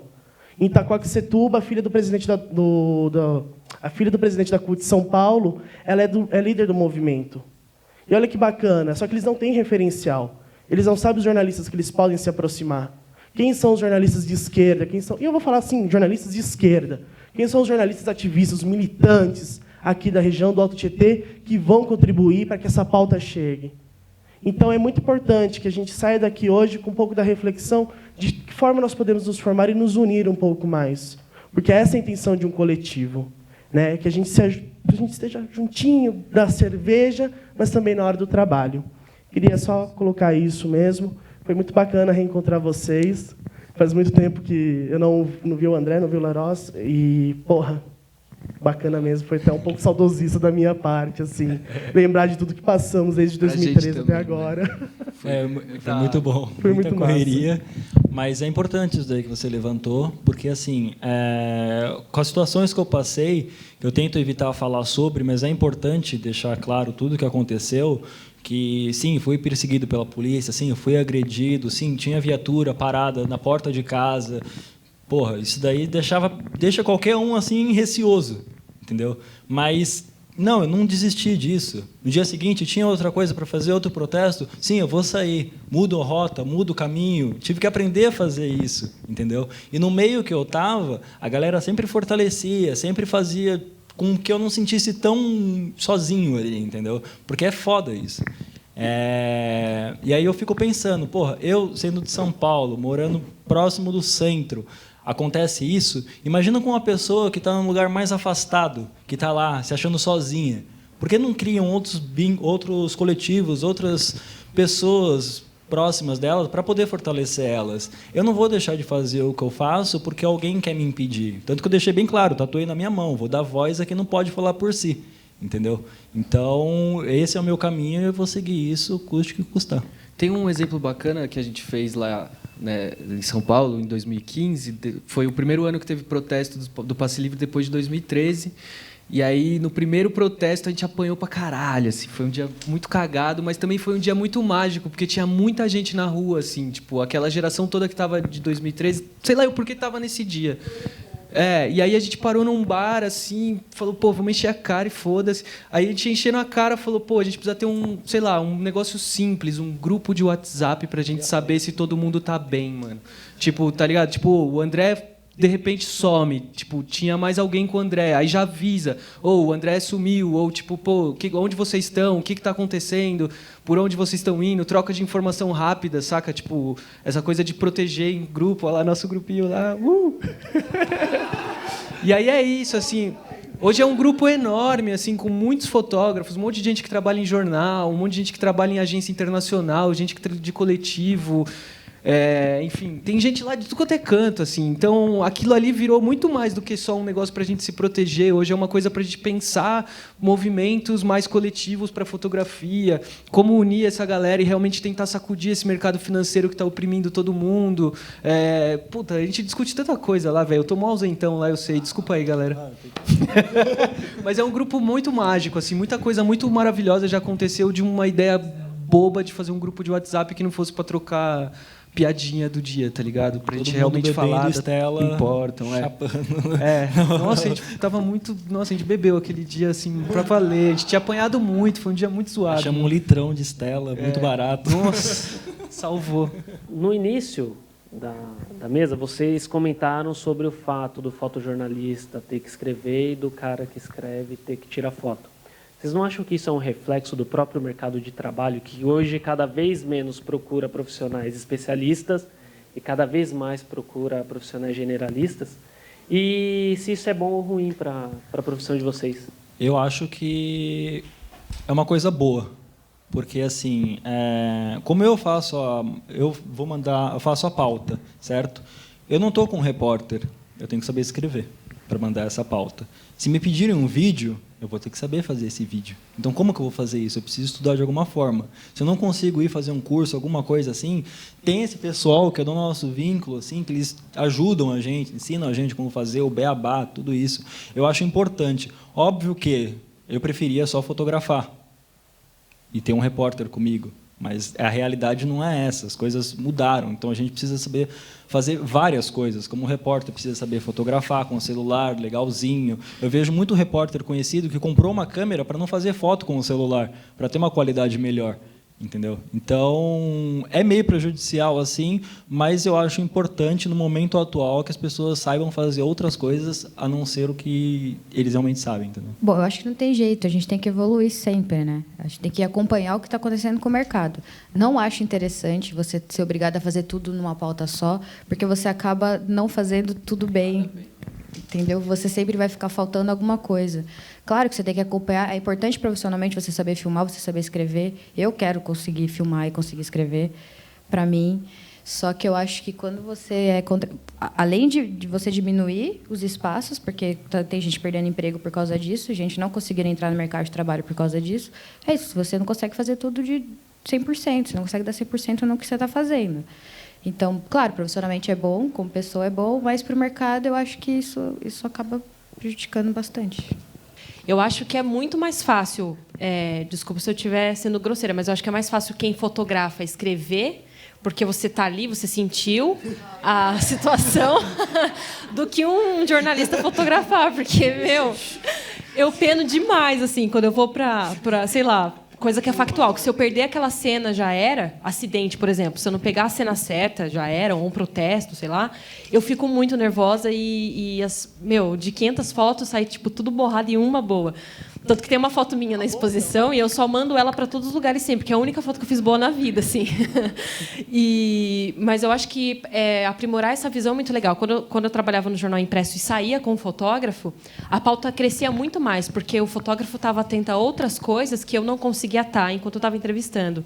E aí, às vezes, ele me trazia uma visão muito mais rica do que aquilo que eu estava vendo, assim.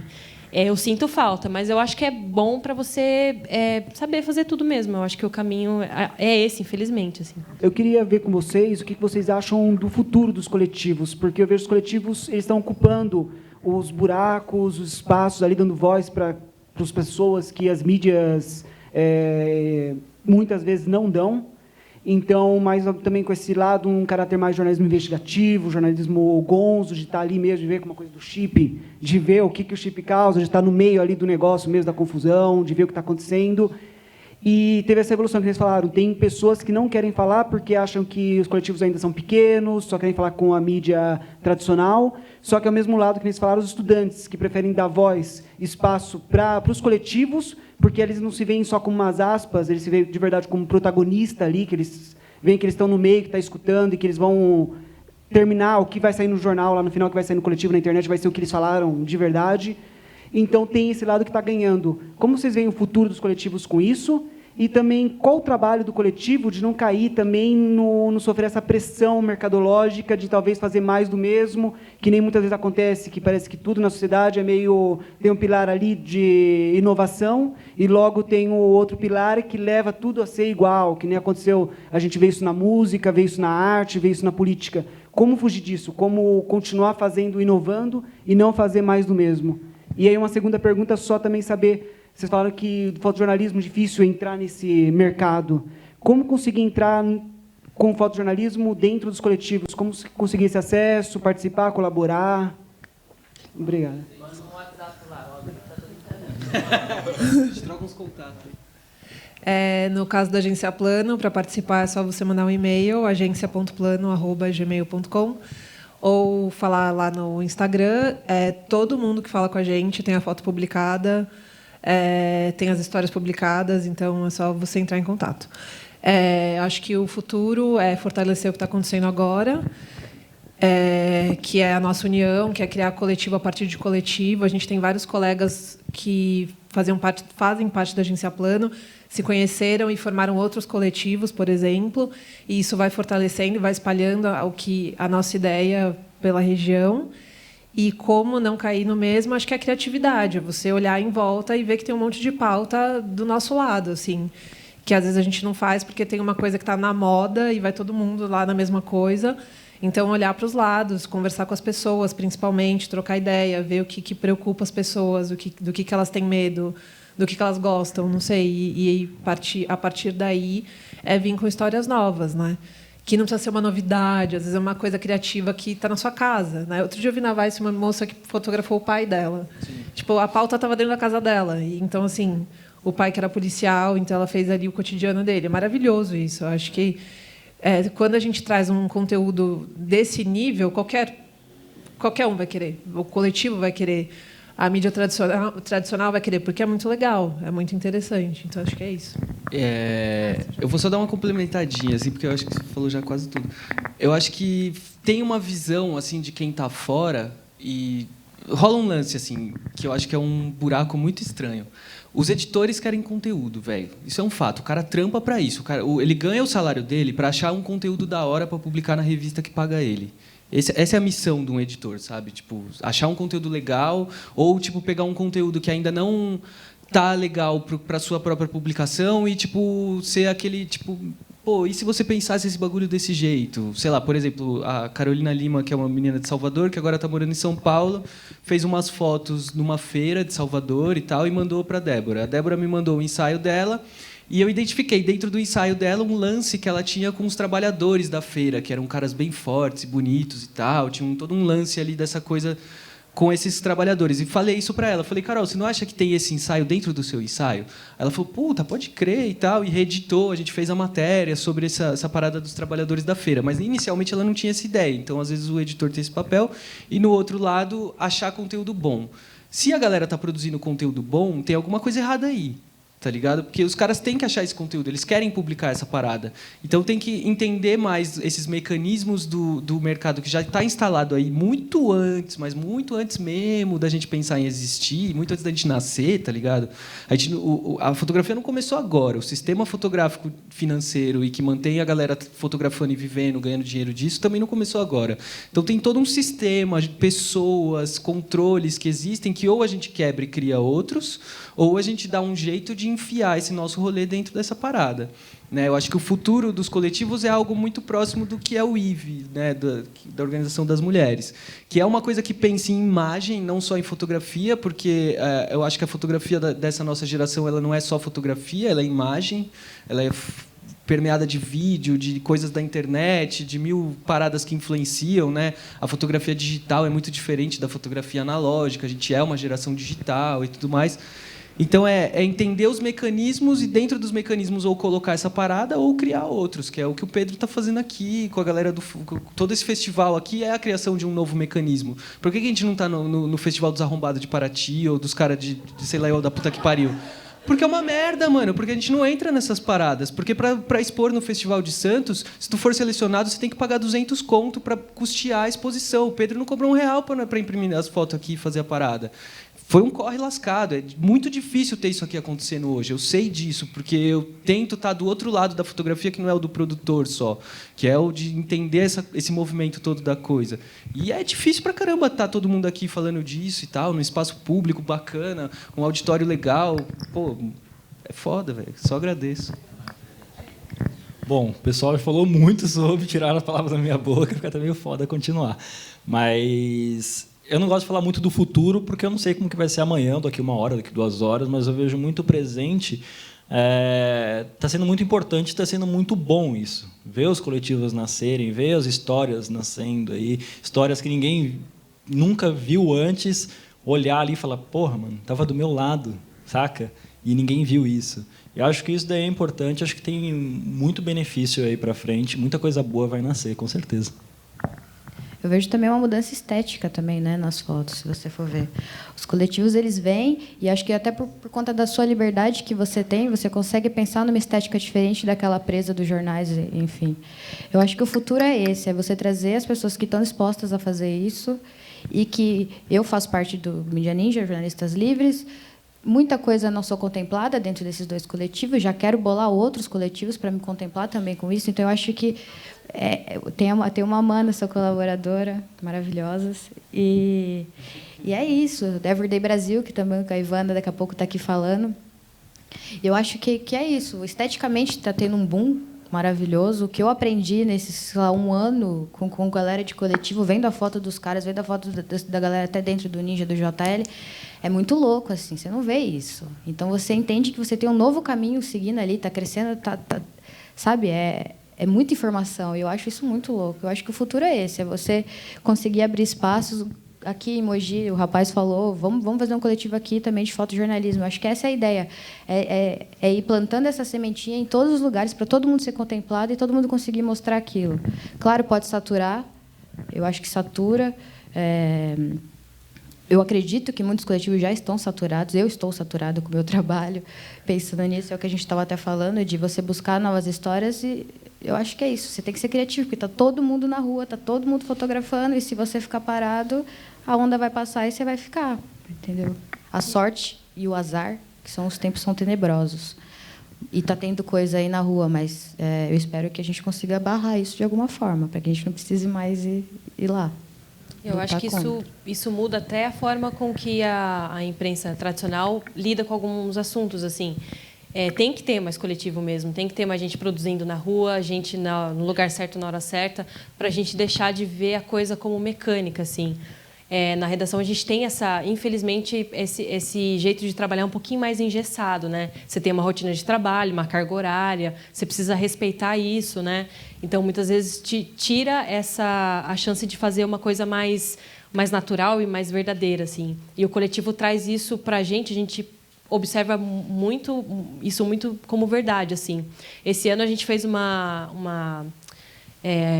acompanhamento de uma pauta, que é uma festa tradicional em Mogi, que é a Festa do Divino, e todo ano a gente tem que cobrir ela e tem que seguir uns ritos aí de publicação para que isso seja feito uma atualização ao vivo, enfim, em tempo real. E isso tira muito a nossa liberdade, porque as fotos acabam sendo muito secas de um movimento que é muito cultural. E aí, pensando nos coletivos, por conta dos coletivos, a gente teve a ideia lá na redação de fazer um outro ensaio, depois que a gente já tinha publicado todas as matérias, só com foto da galera que estava na rua. Então, entrou só foto artística, fotão assim, do Divino. Entrou foto do Pedro, entrou foto da Letícia Galo, que estava aqui na outra mesa, entrou foto das meninas, umas meninas que trabalhavam na rua, outros fotógrafos que foram lá só para fotografar, porque gostam de fotografar. E a gente fez uma galeria só com essas fotos, porque pedia, sabe? A nossa cobertura jornalística ficou um pouco assim, viciada, porque é a rotina, sabe? Então, a gente noticiou a Festa do Divino e trouxe o que teve ali no dia de um jeito meio... Eu que fui fotografar, inclusive, eu acho que minhas fotos foram frias, assim, porque eu estava preocupada em registrar a cena só. Eu não consegui ter aquele olhar artístico que as fotos dos coletivos trouxeram para a gente. E a galeria foi um sucesso, assim. Ela ficou sendo acessada, às vezes a gente consegue monitorar, até hoje ela tem acesso, porque as fotos são muito bonitas e revela uma força cultural muito legal que no dia a gente não conseguiu levar para quem estava lendo. Então, assim, façam coletivos, que isso muda muito, assim, o nosso trabalho é muito importante. Só para completar também, eu acho que o coletivo ele vem para poder apertar aquela mídia tradicional, porque assim, é o que você falou do fotógrafo, que ele tem o trabalho dele autoral, só que ele ganha dinheiro com outra coisa. A gente também tem que pensar em evoluir esse lance do coletivo para que a gente consiga também capitalizar isso. Entendeu? É importante ter essa discussão, porque é legal, porra, tá aí, mas ninguém vive da militância e a gente precisa poder mostrar o nosso trabalho, e esse trabalho tem que chegar para todo mundo. Porque, cara, eu fui fazer o carnaval, por exemplo, eu estava fazendo carnaval, gente jovem, São Paulo, Centrão, estava fazendo ensaio para o Mídia Ninja, que ia compartilhar. O Mídia Ninja ele também conversa muito com a Argentina, Uruguai, com outros coletivos emergentes, facção. Então, esse ensaio ia ser compartilhado, enfim, entre Argentina, Uruguai e Brasil. E eu ia falando, mas para onde vai essa foto? É do Mídia Ninja. Uma galera que está ali olha para mim e fala, que Mídia Ninja? Então, assim, a gente vive numa bolha, os nossos coletivos estão sendo mostrados para uma bolha, então é importante que seja feito esse debate para que evolua nisso também, para que isso chegue em outros lugares, mas que também a gente seja respeitado e consiga viver disso, entendeu? Porque eu não vivo de foto de protesto. Tem que fazer lá meu ensaio de grávida, de gestante, tem que fazer evento, tem que fazer freela na Folha de São Paulo tratando foto, vendo tudo ali acontecendo, como todo mundo aqui. Acho que, enfim, Felipe não, porque ele trabalha na Vaz, mas o André também, enfim, tem que se virar de alguma forma. Então, acho que a discussão tem que partir aí da evolução do coletivo é esse. Como fazer isso, de fato, estourar a bolha da mídia tradicional e capitalizar isso, entendeu? Hoje, o mercado te cobra ser 360 cada vez mais. Então, você tem que fotografar, fazer vídeo, fazer texto, fazer o caralho inteiro. E tá aí o espaço do coletivo, sabe? Você tem, sei lá, 4 pessoas. Por que não pegar as 4? Você é bom nisso, fica nisso. E fazer um trabalho de qualidade, entendeu? Pra você quebrar esse engessamento que tem na mídia tradicional. E aí tá seu espaço, cara. Porque, assim, você joga um ali, outro ali, outro ali. Poderia estar todo mundo junto fazendo um trabalho, bom, sabe? Então, muita coisa, acho que do que eu queria perguntar e tocar no assunto, a galera foi descendo já em cascata, já nas perguntas, mas só que, assim, eu sou de Santo André, nasci nos anos 80, filho de metalúrgico, e algo que é muito claro para mim da minha infância, assim, nos anos 80, começo dos anos 90, são os movimentos sindicais no ABC. E todo aquele negócio dos metalúrgicos, tal, parando tudo quanto era Volkswagen, Ford, o caralho 4 lá. E, isso, hoje em dia, para mim, pensando em fotografia, é algo que me toca muito e que me faz sentir, me causa uma estranheza na gente trabalhando com fotografia. A minha questão, na verdade, é o quê? Perguntar para vocês, que nem todo mundo está falando, não, temos nossos grupos. Para mim, os coletivos acabam sendo mini organizações sindicais, assim, que a gente se ajuda, mas só que a gente está ali, 4 pessoas, 10 pessoas, 20 pessoas, mas um grupo restrito de amigos, tudo mais. O que falta, na verdade, para a gente conseguir se identificar como classe trabalhadora mesmo? Existir uma CUT da imagem, assim, tá ligado? Uma CUI, assim, tá ligado? Central Única das Imagens, assim, ou algo do tipo, assim. Não sei. Para mim, o que acho que falta na gente, o que falta de atitude na gente para chegar a esse ponto, assim? Eu acho que volta naquela ideia que eu estava falando, assim, ou a gente cria meios nossos de se manter financeiramente, de ter nossos direitos respeitados, de, enfim, ter condições de trabalho dignas e tudo mais, ou a gente olha para o sistema que está instaurado hoje e cria as nossas formas. Eu acho que a Agência Plano é isso, assim, é um jeito de tirar essa bolha que, não é mais só um coletivo, tá ligado? É um espaço aberto para a galera colaborar e que eles vão pegar esse seu material e tentar fazer disso uma monetização para que você receba pelo seu trampo dignamente, tá ligado? Tudo mais. A gente que já corre um tempo na fotografia, mas só que também, às vezes, tem várias dúvidas de como chegar a um determinado ponto, monetarizar, tudo mais. e também para a galera mais nova que está interessada no negócio, para saber, você fala, pô, eu quero fazer isso, é algo que me interessa. E quem pode me ajudar a fazer isso? Tipo, a gente se entender como classe trabalhadora mesmo, que tipo, pô, eu sou um jovem fotógrafo, tipo, aonde que eu posso ir para, sei lá, tipo, ter um curso bacana, talvez a um custo baixo, ter um suporte, talvez, de entender como funciona direito de imagem, não sei o que lá, para você não ter que gastar, sei lá, tipo, ter que ter R$1.000 por mês para gastar num curso caro no centro de São Paulo, tá ligado? Não necessariamente isso, mas tipo, da gente se entender como classe trabalhadora, que vai ter, tipo, sei lá, um corre para fazer, tipo, para não ficar todo mundo tretando pelo mesmo pedaço de pão, tá ligado? Sendo que tem histórias, várias histórias por aí acontecendo para serem contadas, e no final das contas tem pessoas querendo consumir essas histórias, só não sabem onde encontrar elas. Talvez, tipo, toda essa questão que a gente está conversando aí, que vocês falaram da união, mas de como chegar ao ponto, tipo, o ápice disso, de se tornar quase algo meio sindical mesmo da fotografia, assim, tipo, de se identificar como classe trabalhadora e não como, no final das contas, acho que o fotógrafo se enxerga muito como artista, é um artista, mas só que daquela individualidade do artista e acaba não se organizando e se olhando como classe, né, no final das contas. Eu acho que isso acontece não só com a gente da fotografia, é com o jornalismo todo, assim. Todo o jornalista, até o nosso editor tem uma frase clássica dele, assim, que é: jornalista não é artista, velho. Ele já deu essa patada centenas de vezes em centenas de pessoas. Mas eu acho que o jornalista se enxerga como uma classe à parte das outras classes trabalhadoras, assim. Eu acho que isso é um problemaço, assim, porque, sei lá, greve de jornalista rola, mas não rola, tá ligado? Tem alguém contando a história da greve dos jornalistas, então não tá rolando uma greve dos jornalistas, tá ligado? É quando a gente fazia, lembra quando a gente fazia os bagulho lá? Que, tipo, a gente fez vários atos, assim, tipo, sei lá, violência contra a galera, se vestir de preto, colar no MASP, fazer os bagulhos. Tinha sempre alguém fotografando e mandando a foto pra agência, tá ligado? Então, tipo, há de se olhar como classe e há de se organizar como um grande sindicato. Eu acho que, se é esse o objetivo, eu acho que o IVE tenta fazer isso por fora do rolê, tá ligado? Eu conversei com a Isabela Lanave, que é uma das fundadoras do IVE, eu estou escrevendo um perfil dela para a Vice. E nessa conversa, ela me contou muito esse lance do sentimento das mulheres, de olhar para o mercado da fotografia e da produção de imagem como um todo, no cinema, etc., e não enxergar mulheres trabalhando nesse local e além disso, se sentir injustiçada profissionalmente. Assim, a Isa fala muito do lance do cinema, por exemplo. Tipo, quantas diretoras de fotografia tem no cinema, mas quantas produtoras tem no cinema?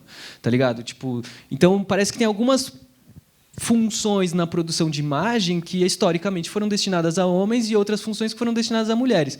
Então, a organização do IVE, me parece, vendo de fora e tudo mais, tem um pouco esse objetivo de chacoalhar o mercado e não só um lance de, tipo, somos mulheres organizadas, estamos juntas aqui e tal. Tanto é que o primeiro nome era Associação de Mulheres da Imagem, não era? Então, eu acho que esse barato de associação, essa coisa do tipo, vamos nos associar, formar um grande grupo sindical, vamos lutar pelos nossos direitos, vamos, mano, sei lá, fazer uma grande greve e ninguém mais manda foto pra agência durante um dia. A gente tentou fazer isso várias vezes, né, velho? Nunca dava certo, tá ligado? Tipo, porque é foda, mano. A gente é dependente de um sistema financeiro explorador. A produção de imagem, texto e qualquer coisa do jornalismo, tipo, não remunera. Alguém aqui que trabalha com jornalismo é CLT? Juro, levanta a mão, porque acho que eu sou o único.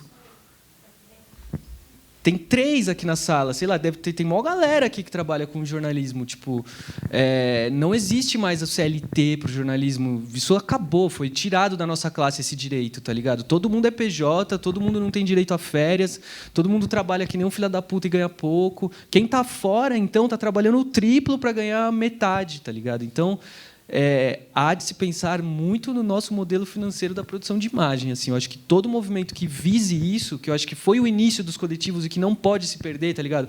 Fundamos os primeiros coletivos porque o sistema de remuneração e de relações trabalhistas da fotografia é uma merda e a gente não se encaixa nisso mais, tá ligado? Tipo, o sistema da agência pode funcionar para quem não vive só da imagem, tipo. Tem histórias incríveis de motoboy que vende foto, de trânsito, sei lá, tem um monte de história de gente que fornece foto para agência, mas, mano, aquilo ali não tem como ser o meio de vida de ninguém, tá ligado? Não dá, mano. É muito escravizador, é muito triste, é muito pesado. Então, eu acho que há de não se perder esse início da ideia, que era, pô, a gente está sendo massacrado mesmo, todo mundo que está querendo produzir jornalismo está sendo massacrado e por isso a gente se organizou em coletivos para tentar de alguma forma que eu, o André, a Tuane juntos, por exemplo, possa fazer muito mais barulho do que eu sozinho e tentar furar essa bolha que foi criada num sistema de proteção das pessoas que já estão no sistema. Acontece isso com os festivais de fotografia também, tá ligado? A gente está aqui fazendo esse festival do Pedro é porque os outros festivais criaram bolhas que têm curadores e pessoas ali que determinam o que é a fotografia e não, aquilo não é, velho. Tipo, não é há muito tempo. E aí, além de tudo, quando você tenta furar essa bolha, como eu já tentei várias vezes, não sei se a molecada aqui já tentou, mas eu tentei muito, mano, entrar nesse rolê, ter minhas fotos em galeria, participar de festival. É quase impossível, tá ligado? Os caras não te querem nesse rolê. Porque ele é nosso, a gente já está vendendo nossas fotos. Pô, por que eu vou vender a sua, você já vende a do André? Tá ligado? Tipo, e eu já tenho os meus consumidores, entendeu? É difícil quebrar um sistema que já está instaurado. E o IVE veio por isso, e eu acho que talvez seja um modelo interessante dos coletivos serem grandes uniões de coletivos lutando para que esse sistema seja, de alguma forma, alterado. E volto a falar, a galera da produção de texto, todo mundo que trabalha com jornalismo está no mesmo barco. Tipo, é a mesma coisa. Só levantando um pouco o que estava falando aí, disse tudo. Sobre o que a gente tentou fazer várias vezes no futebol. Eu trabalhei 3 anos com futebol, fotografando futebol, e assim, para quem está em agência é onde você ganha dinheiro, só que para você entrar é um trampo do caramba, tipo, é muito difícil, porque tem diversas dificuldades para você conseguir chegar até lá, tanto treta interna de agência quanto federação, documentação e etc. A gente tentou fazer um dia para ninguém fotografar um jogo do Corinthians e Flamengo. Abaixar a câmera. Todo mundo abaixou as câmeras. Um só cara levantou e começou a fotografar escondido e mandou para a agência. Aí a gente começou a ver as fotos no site, e aí? Cagou. A gente levou placa, a gente levou um monte de coisa e não adiantou nada. Tudo que a gente fez não surtiu efeito nenhum. Porque, assim, tem uma coisa do fotógrafo, muito fotógrafo é egocêntrico pra caralho. Tipo, só pensa no dele. Mas, mano, amanhã você vai precisar de alguma coisa. E você vai me chamar para te fortalecer. Será que eu vou poder te fortalecer? É óbvio que eu vou. Porque eu já tive numa situação igual a você. Eu já me fudi ali. Como Larosa, como a Tuane, como qualquer outro, vai poder te ajudar.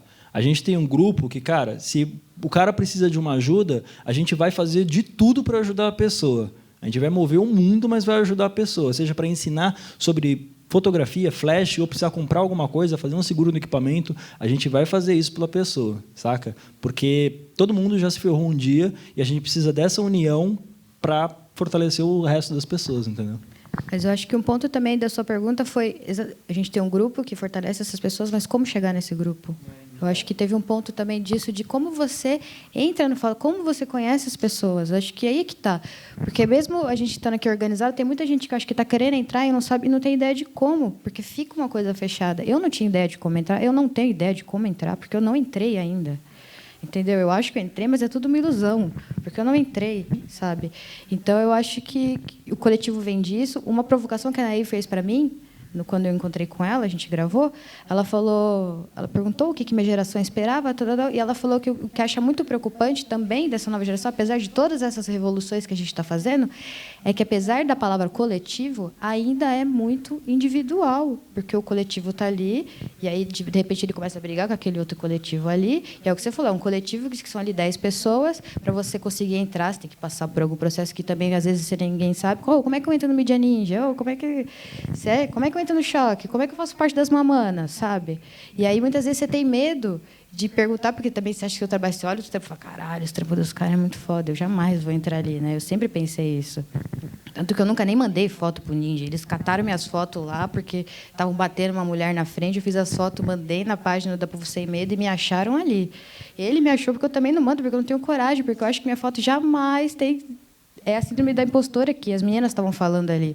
Então, eu acho que isso impede muito de você furar esse bloqueio. E a gente achando que a gente não faz essa bolha, a gente faz essa bolha, a gente também impede as outras pessoas de chegarem. Da mesma forma que eu sofri, eu tenho certeza que muita gente quer vir falar comigo e acaba não falando. Então, eu acho que é conversar disso. Fora para isso, é a gente também ser mais aberto para os novos profissionais que estão chegando. Assim, que faltou. Eu acho que eu fui ajudado por muita gente, mas muita gente também cagou na minha cabeça e caga até hoje, como acho que todo mundo aqui. Eu sou a Débora, eu sou repórter da Vice há alguns anos E eu e o Felipe vira e mexe, a gente está por aí fazendo oficina e tal, participando de bate-papo. E uma dúvida muito frequente das pessoas é: mas como eu publico num veículo? Como eu publico na Vice? Como eu chego até a Vice? E, na real, não tem muito segredo. Assim, a Vice, especificamente, a gente já publicou texto de quem não é repórter, a gente publicou foto de quem não é fotógrafo. Porque, né, as pessoas falam, o jornalismo está morrendo. Não está morrendo, assim, o que está morrendo é como a nossa profissão funciona. Tipo, é isso, é todo mundo CPJ, é você não ter vale alimentação, é não pagarem o seu busão, é você ir cobrir um protesto, você vai passar fome, frio, água, você vai ficar sem mijar, você vai ganhar R$11 numa foto. Né? Então, acho que a gente tem que começar a pensar como contar essas histórias e como entrar em contato com esses veículos. A Jamile falou da dificuldade. Eu também sou repórter e, às vezes, eu também, apesar de sempre ter fotografado como hobby, às vezes eu também preciso fazer foto e eu sinto uma dificuldade do caralho. Esses dias eu fui fotografar um show e eu ficava assim, caralho, que gelo seco dos infernos, essa luz vermelha, estava tudo estourado. Aí eu mandava WhatsApp para o Felipe, assim, mas eu posso aumentar mais o ISO? É difícil, né? Porque meu negócio é escrever, é ver, é prestar atenção, é entrevistar. Mas eu acho que a notícia hoje ela não é mais contada de um jeito só. Se você vai num protesto e vê uma situação de abuso policial, se você não tem a foto, você não tem o vídeo, você praticamente não tem mais a história. Né? Antes era uma nota no jornal ali. Hoje a gente precisa ter tudo gravado. Assim, eu já tive ameaça de processo porque eu fiz uma entrevista de protesto na rua e eu não gravei. Eu só anotei o que a pessoa me disse e depois entraram em contato e falaram, não foi isso que eu falei. Então, acho que não é só a precarização. Eu acho que essa cobrança multimídia da gente que trabalha com comunicação é uma realidade. Todo mundo hoje tem celular com câmera, né? Como é que você vai num lugar... Por exemplo, o André, ele faz a pauta, ele manda umas fotos fodidas para a Vice. Não basta só a foto. Eu não sei quem está na foto, eu não sei o que está acontecendo. A Jamile falou de apurar protesto pela redação. A gente faz isso. É ridículo. Você tem que ligar para a pessoa e falar, mas e aí? Né, você está cobrindo um bagulho que você nem está lá. Tipo, às vezes você dá até vergonha de assinar uma matéria dessa. Então, por isso que a gente precisa dessa união do repórter e do fotógrafo, né? Por exemplo, quando alguém manda uma pauta para a Vice, fui num protesto. O fotógrafo ou o fotojornalista, ele não precisa ser um poeta, mas ele precisa me escrever quem é essa pessoa que você entrevistou. Você tem telefone? Eu preciso, sei lá, da idade dela. É menor de idade? A gente pode publicar foto? Né? Então, são várias questões. Assim, é saber vender, é saber se apresentar. Eu particularmente, sou apaixonada por fotografia e faço muita matéria sobre novos fotógrafos. E, assim, eu sempre estou buscando, sei lá, alguém do Acre, do Ceará, mas só aparece gente de São Paulo e Rio, São Paulo e Rio. E, às vezes, a gente se cobra, né? Uma vez a gente fez uma matéria, cadê as mulheres fotojornalistas cobrindo as Olimpíadas? E uma fotógrafa escreveu no Facebook da Vice, cadê as fotojornalistas na Vice? E é uma coisa assim que a gente sempre questiona o Larosa, a gente sempre tenta, a gente sempre quer mais mina fazendo matéria. A gente inferniza e não é... E, assim, ele recebe gente, às vezes, sei lá, vai... galera que acabou de comprar câmera, vai lá na Vice tomar um café com ele. Ele fica sentando e explicando como você poderia vender uma pauta. A gente tenta fazer a nossa parte, né? Mas a gente também é funcionário, a gente tem 1000 funções. Mas o que eu acho importante para os fotógrafos que querem apresentar os seus trabalhos, a gente recebe muita coisa, né, Fê? Muita coisa e até difícil filtrar. Mas, assim, você tem uma história, você não tem uma história, manda suas fotos, fala sobre você, de onde você é, onde você mora, por que você viu isso, você é dessa comunidade, como essa história chegou até você. Você não precisa mandar algo pronto. Mas, uma vez, por exemplo, um fotógrafo do Rio mandou uma foto de um senhor negro de dreads brancos e falou assim, tem umas fotos. Esse foi o primeiro negro que venceu um caso de racismo na justiça. Eu sou repórter, eu sou sanguessuga de história. Eu fico no ônibus, tipo, prestando atenção no que as pessoas estão falando com a mãe no telefone.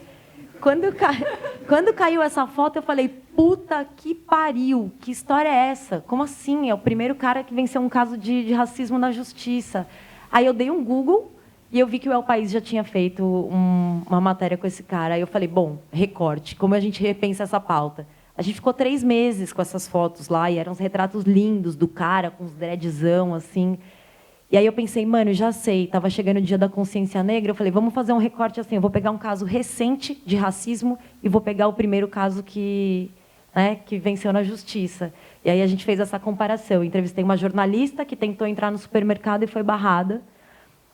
uma mulher negra, e peguei a história do Easy, que é esse senhor que era uma criança ainda na época. Ele foi meio que adotado por uma família e ele começou a estudar numa escola de crianças brancas e ricas, e os pais falaram: a gente não quer os nossos filhos com uma criança negra. E, enfim, virou uma história incrível e veio de um fotógrafo. Depois vieram fazer TCC comigo para falar: ai, como você conseguiu essa pauta? Eu falei: olha, eu não consegui nada, essa pauta chegou. Um fotógrafo veio para mim e falou: eu conheci esse cara.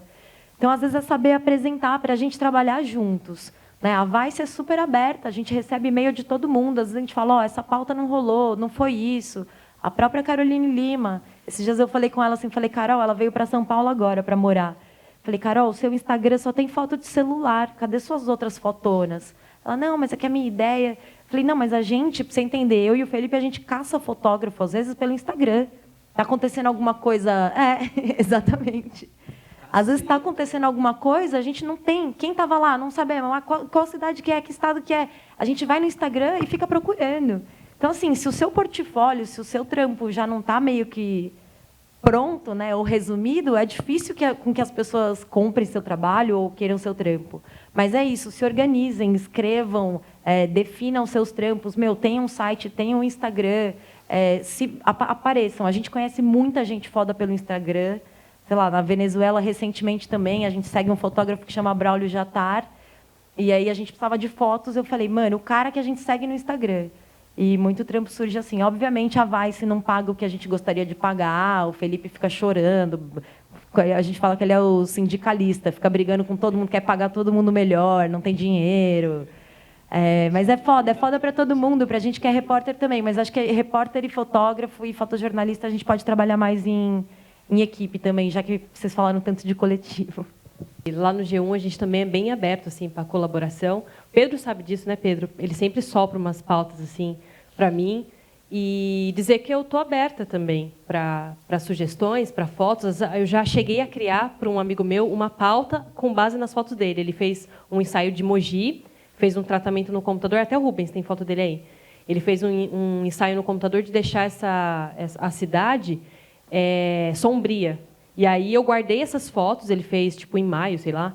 Eu guardei essas fotos e fiz uma matéria para o Dia das Bruxas, tipo, como a cidade de Mogi seria sombria, sabe? Uma pauta diferente, tal, mas eu acho que a gente pode se ajudar, assim. Ajudou a publicar o trabalho dele como artista, né, numa visão mais artística, e ajudou a gente a ter uma pauta diferente, legal, curiosa. Acho que a gente sempre pode se ajudar, assim. Bom, eu queria agradecer todo mundo, agradecer o Pedro, agradecer a todos os outros organizadores de pensar nessas mesas. A mesa das meninas foi muito foda, essa mesa foi muito foda, porque a gente leva para todo mundo uma discussão que a gente não faz todo dia, né? A gente precisa de mais espaços como esses. E com tanta gente foda, assim, jovem, eu sou apaixonada por gente jovem que tem esse idealismo, trabalho sério, eu acho muito legal. Venham mais vezes para a nossa região, que a gente precisa trocar muita experiência. Muito obrigada, gente. É isso.